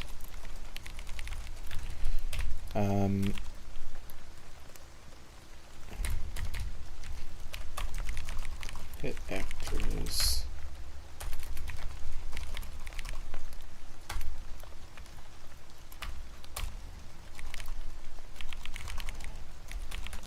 If hit actors dot length is greater than 0, then we'll return hit actors, I guess the first one, otherwise undefined.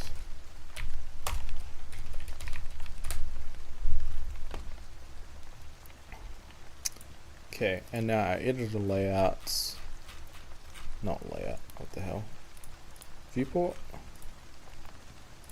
is doing, yeah, line trace single now, which is good, constant hit actor, and now this is complaining because it's not array, but that's fine, we just put it in an array.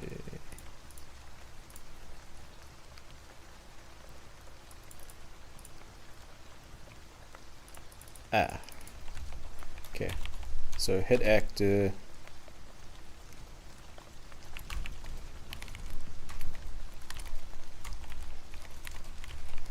there we go.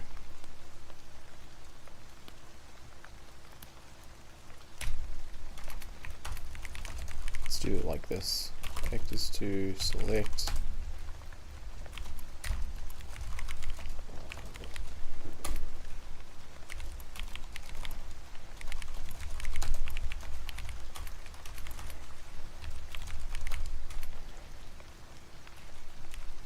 You know what, this is like way too much code now. Let's just do it like I had it.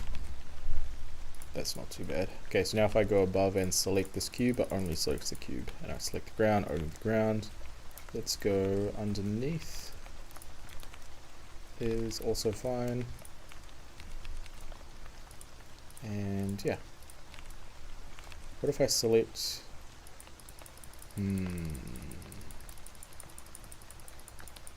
Okay, that's not the best thing in the world. Is this isn't allowing selection, but it's still blocking the cast.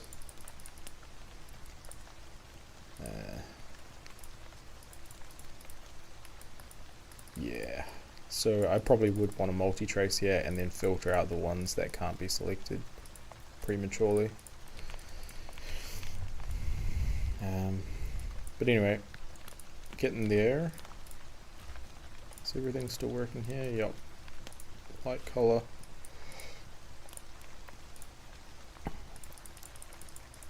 Good.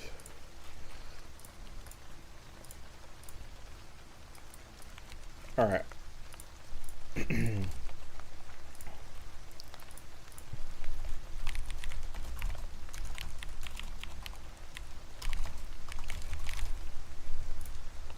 Single and multi-tracing. Okay, so transform gizmo, and I'm just going to close everything else. Now what I need is to hook into basically an actor, left click and release. I could potentially do that in tick though. If input dot is, do I not have one for mouse?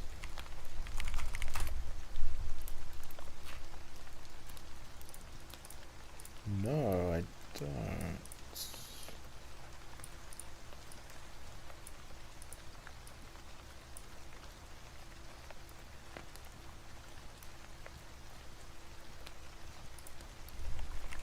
Okay, looks like that's our next thing to do then.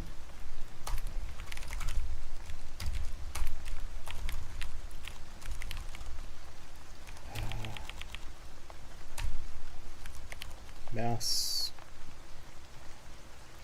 down.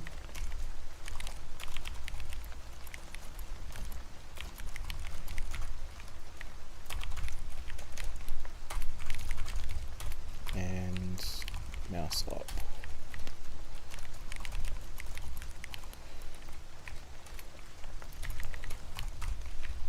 If you haven't seen this before, this is the sort of input wrapping layer I wrote for the engine. Basically just steals the events and then passes them on manually. Which allows me like one place to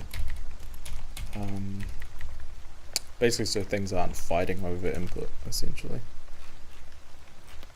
Okay, so then we've got mouse down, mouse up.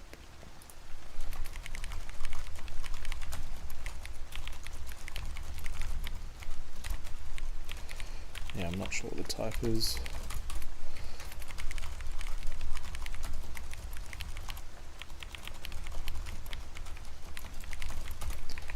Okay. Actually going to get rid of the any there because I prefer it to yell at me because I don't know what the type is.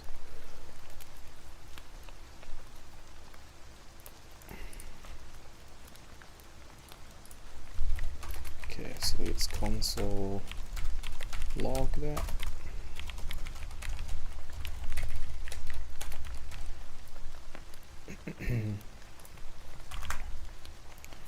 Grab some water.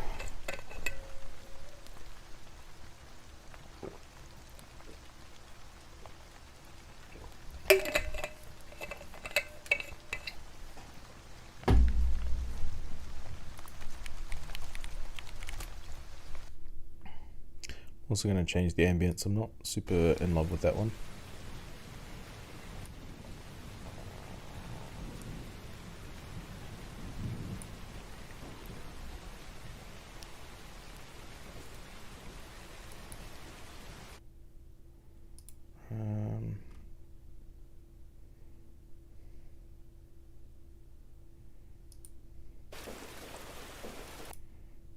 This one. There we go.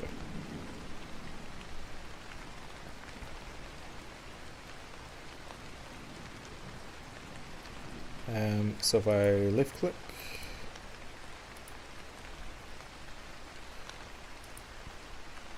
I guess this is the mouse up event.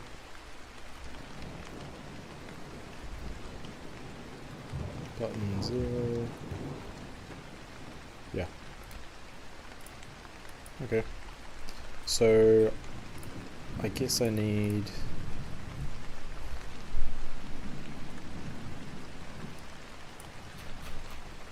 kind of need to convert that to a different event type. So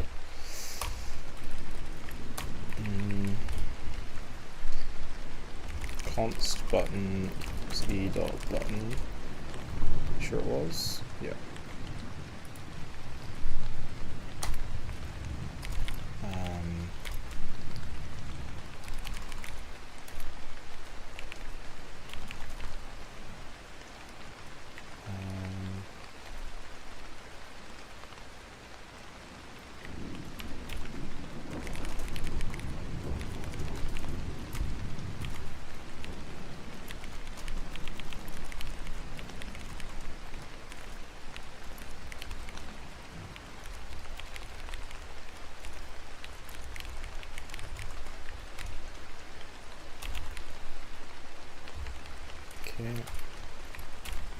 And then keys, button names, button equals true.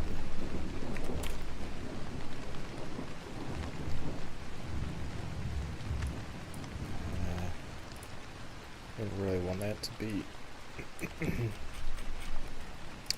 like that. I could do protected. Oh, you know what? Let's just do export type mouse button.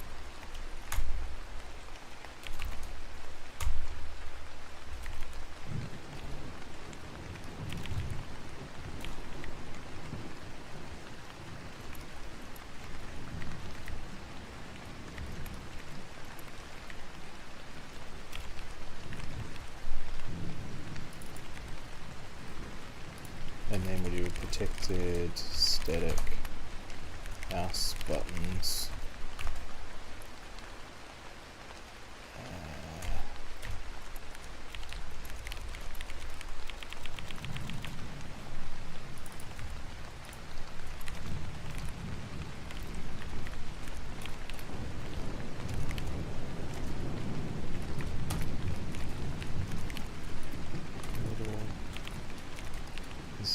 feels like a really not amazing way to do this.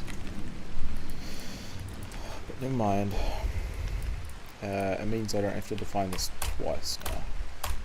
So do this dot mouse buttons, add button ID is true, and then we set it to false here.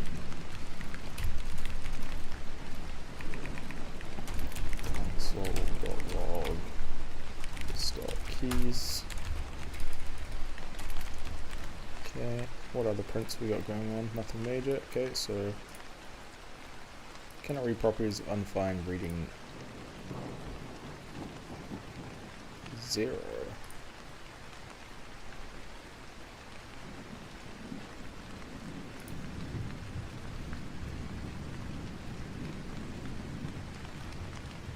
Oh.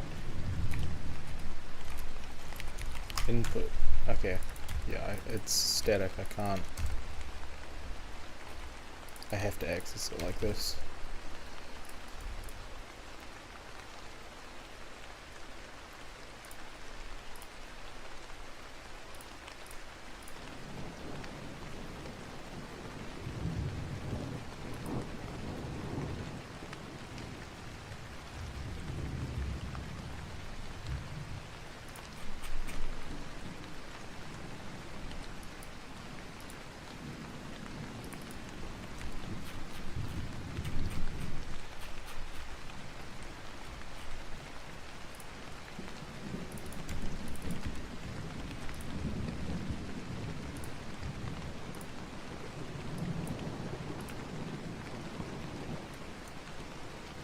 Okay, and push a bunch of random buttons.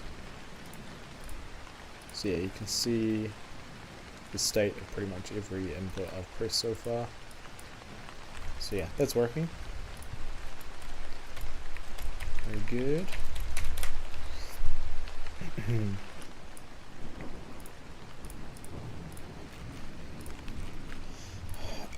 So now in here I can do input dot. Oh, I still don't have the function I need.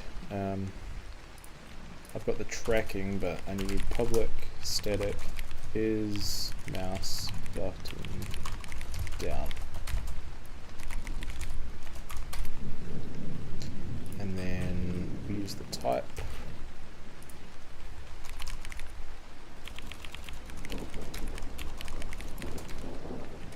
And then if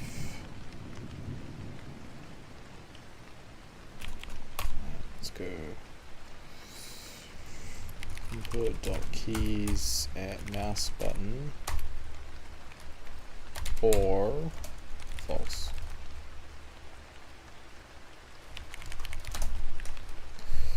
Okay, so input dot is mouse button down, left.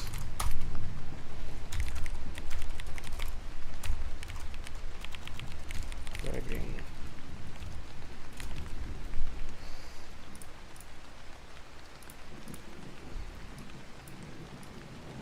Okay, yeah, that works, but it's not like only when I'm over it, but it is able to capture that input.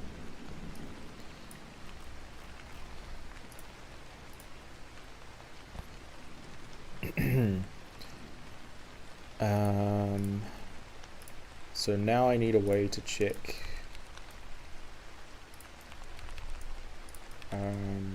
I guess through another line trace.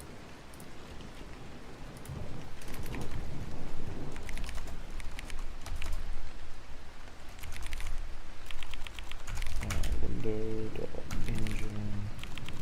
Yesterday. How do I get the in? Wait, is it the engine? No. It's the world. Get world dot line trace single, and the world could be null. So if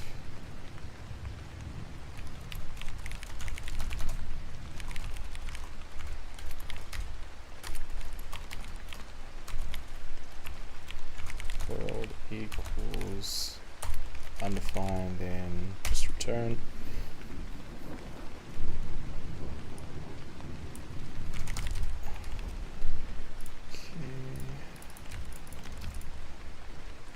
Line trace single, and I need to trace against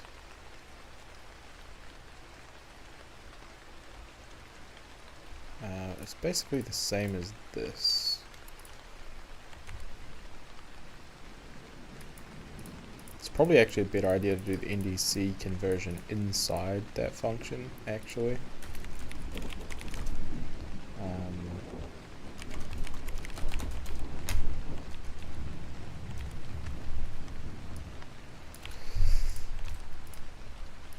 I don't really want the user to have to think about converting to normalized device coordinates. Damn, we're getting a lot of errors. What's going on?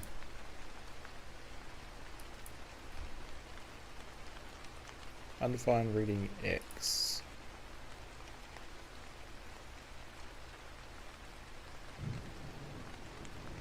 What?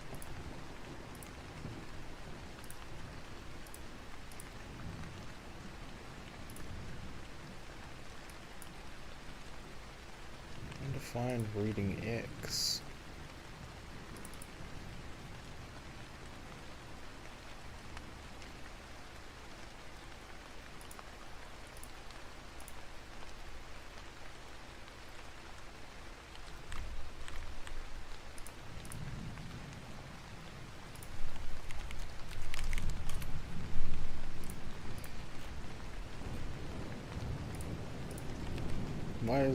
What's wrong with X?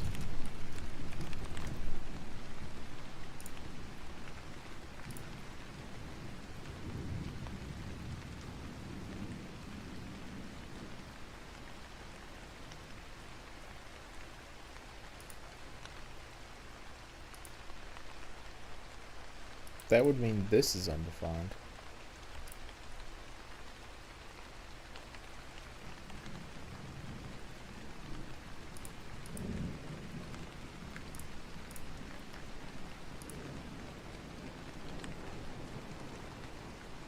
It is undefined. What the hell? Where did...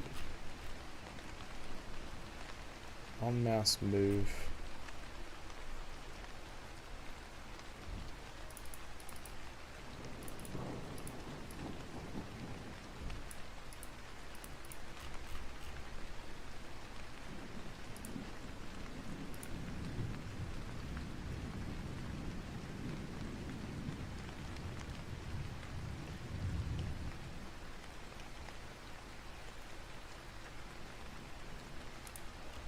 I must be setting this somewhere, am I? Somewhere else?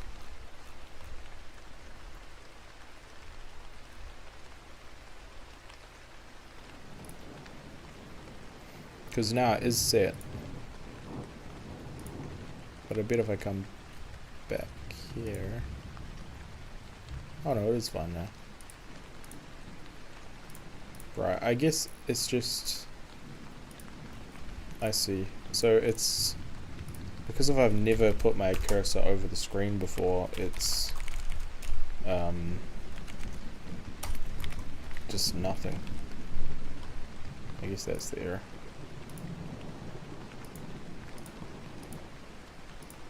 Because I'm checking like every tick now. Okay. So now if I console log hits.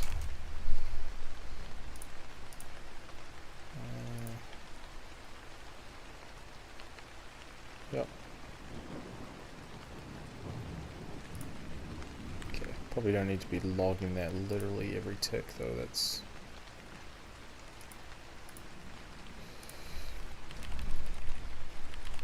not ideal.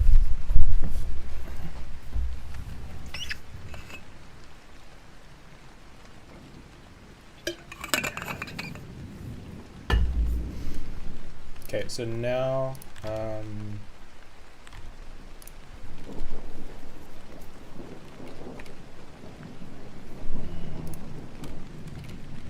wait, let me just spam the shit out of this again for a second. So I'm want to see.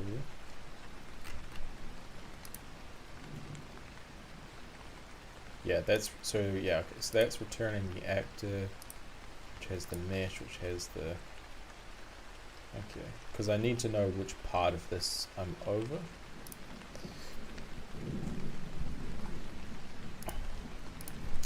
Which means I might have to dig pretty deep. So if hit equals this,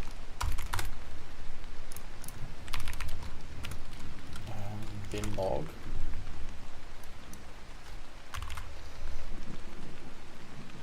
Yep.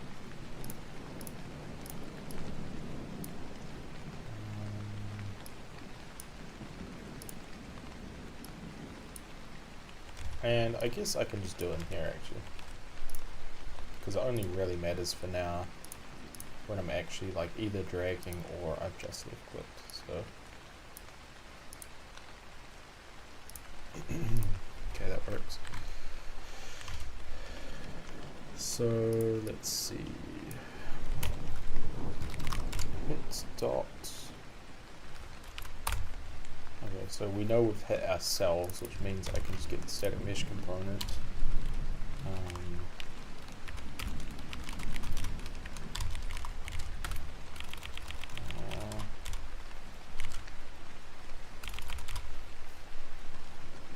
Get the static meshes. Random mesh. Oh, the static mesh can be null. Okay, so static mesh.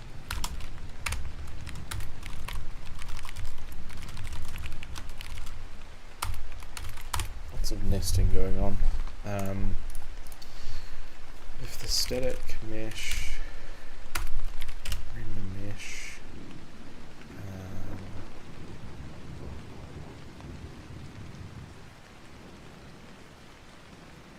oh right, this hit is only telling me which actor I hit, so I can't really do a solid comparison here.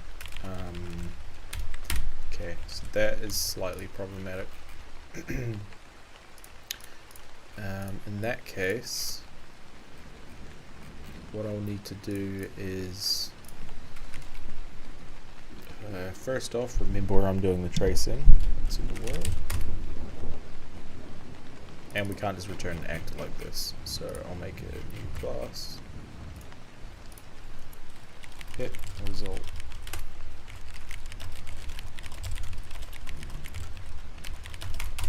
Is there such thing as structs in Typescript? No. Okay. So the hit result. Let's just do an interface here.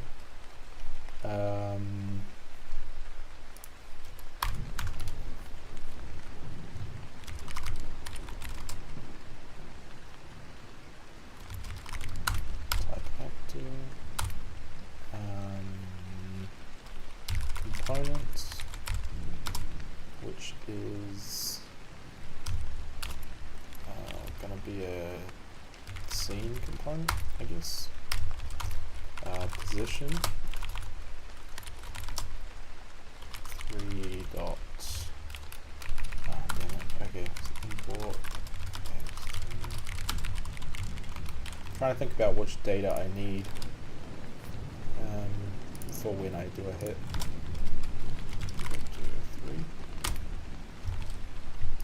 That'll probably do for now. I could potentially do something like get the length of it.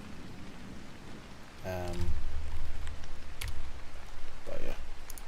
So now this needs to return a hit result.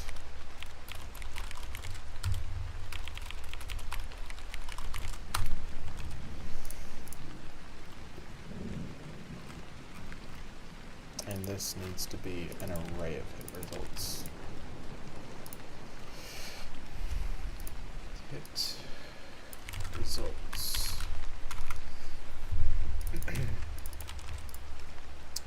Okay, so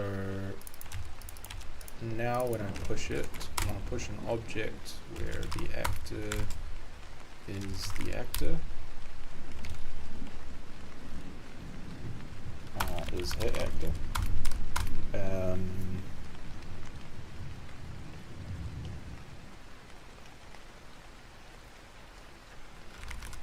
Looks like the component is the hit owner. Pretty sure I can make that a scene component because you can't. We're never going to be able to trace anything that's not like already in the scene, you know. So I can get rid of that one.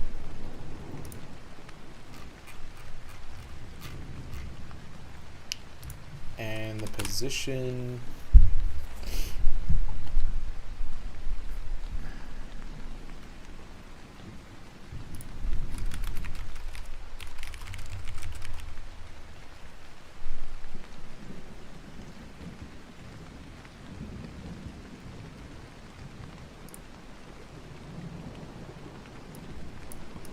Is this okay? And it actually looks like I do have distance, so insect.distance.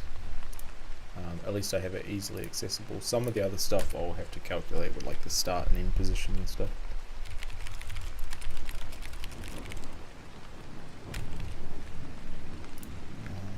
Yeah. Okay, then we return the hit results, and now we return hits.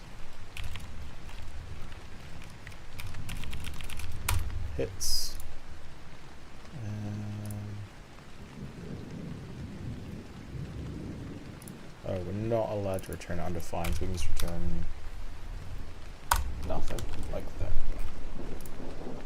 Okay, now the viewport is going to be pissed off. It's now hits dot actor. Okay, that should be the viewport happy again, and then my new thing is going to also be pissed off. Nope, because I commented that. Okay, so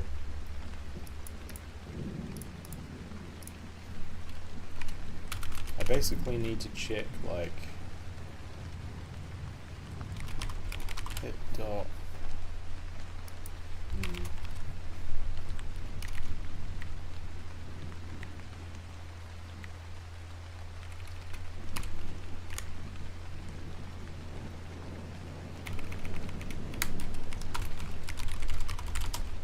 Objects.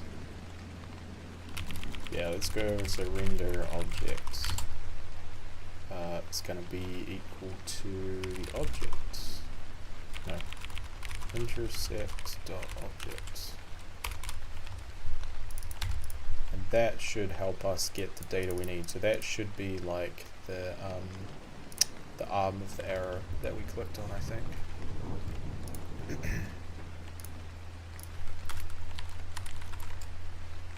What's the type of that though?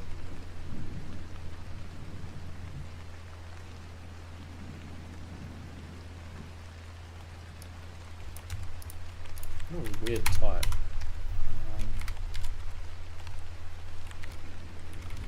That works. Okay, so now if I do console.log hit dots render object, and I might as well just breakpoint it. So now if I click on that right arm, uh-oh, nothing happens. I should have hit a breakpoint just then. Okay. Running this? No. Running this? No. Running this? Yes. Okay, we are running this.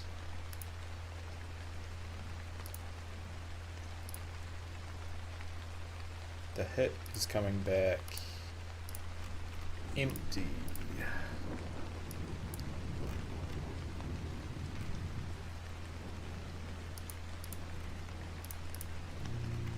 Why is that coming back empty?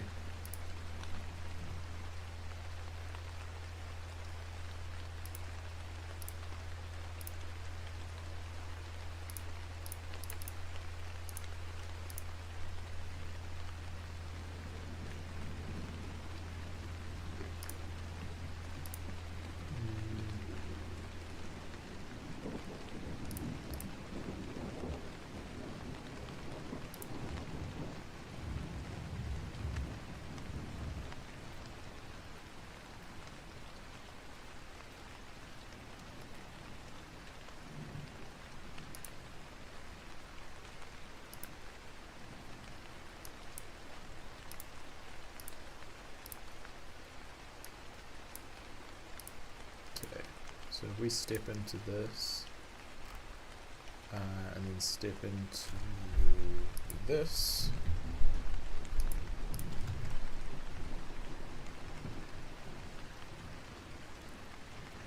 yeah, those numbers look fine.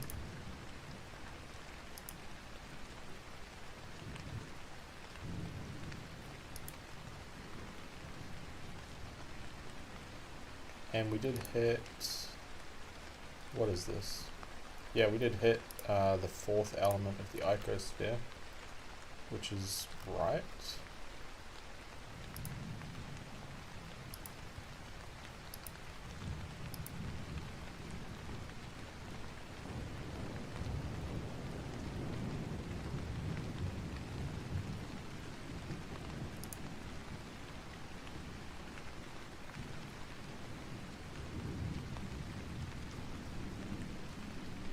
Yep, and the owner is scene component.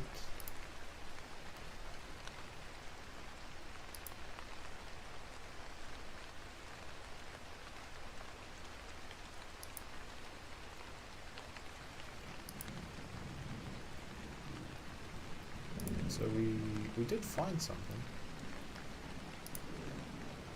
Hit dot render object. Yeah, this appears to be working.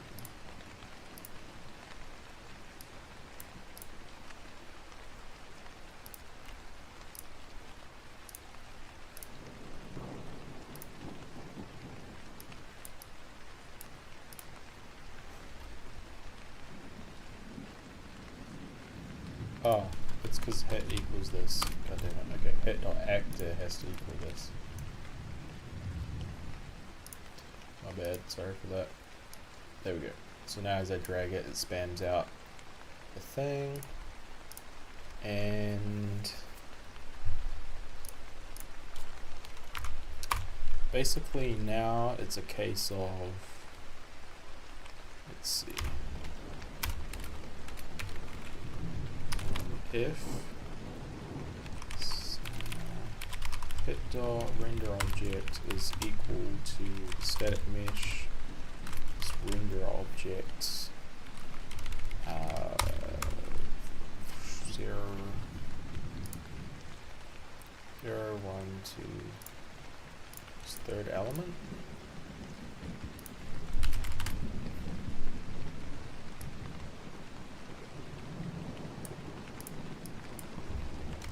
Basically just a case of do this a bunch of times now. What is the up? Let's just do the up one, so that will be 1.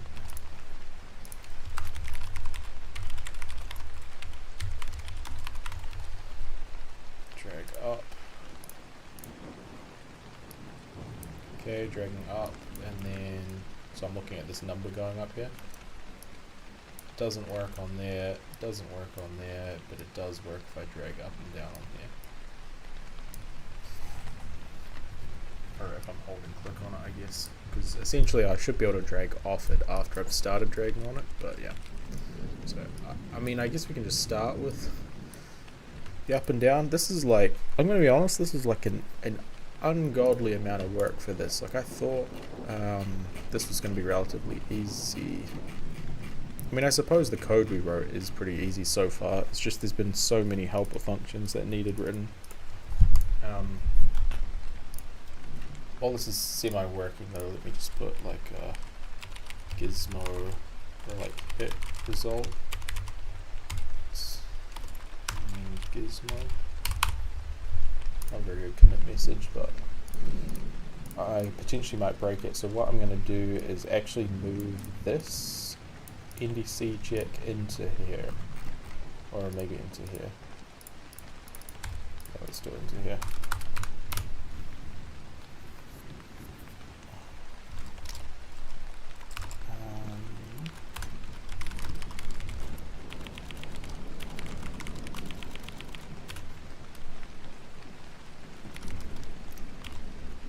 NDC pos is going to be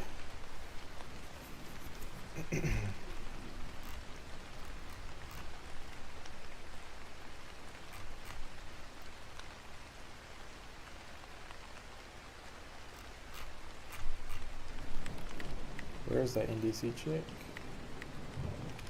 It's on the editor.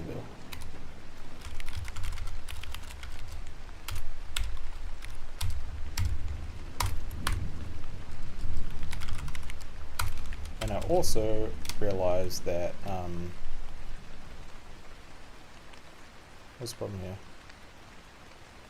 Oh, expected 0 arguments.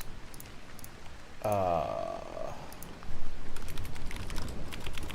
I need another helper function to viewport NDC.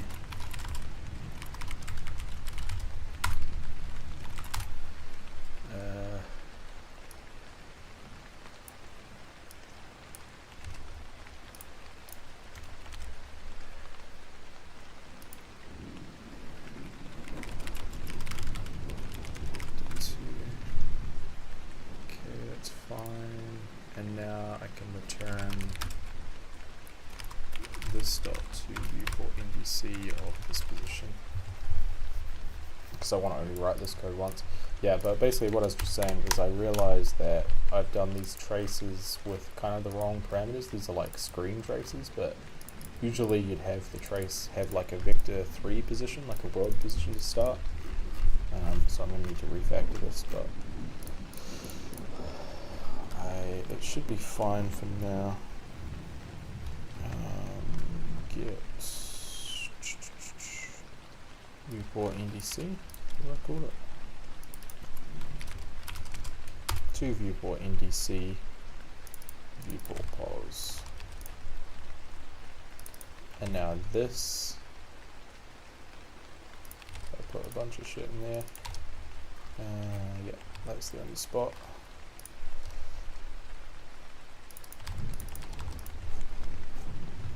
Okay, so it should calculate its own NDCs now, which should mean this is super screwed up. Yeah, I can't select stuff. Because the viewport needs to not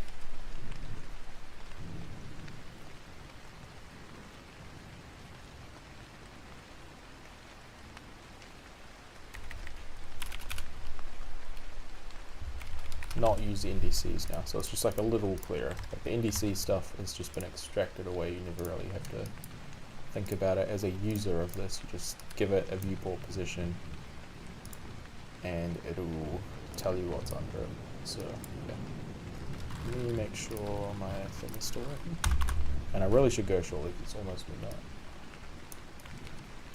Oh, I broke it. Am I still doing NDCs here? Yes.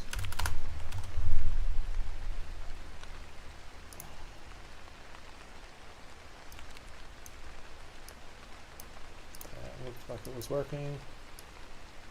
Good. Good. Good. Alright, I have been live for 2.5 hours too, so it probably is a good time to stop. I really want to continue, but I should try and pace myself a little bit.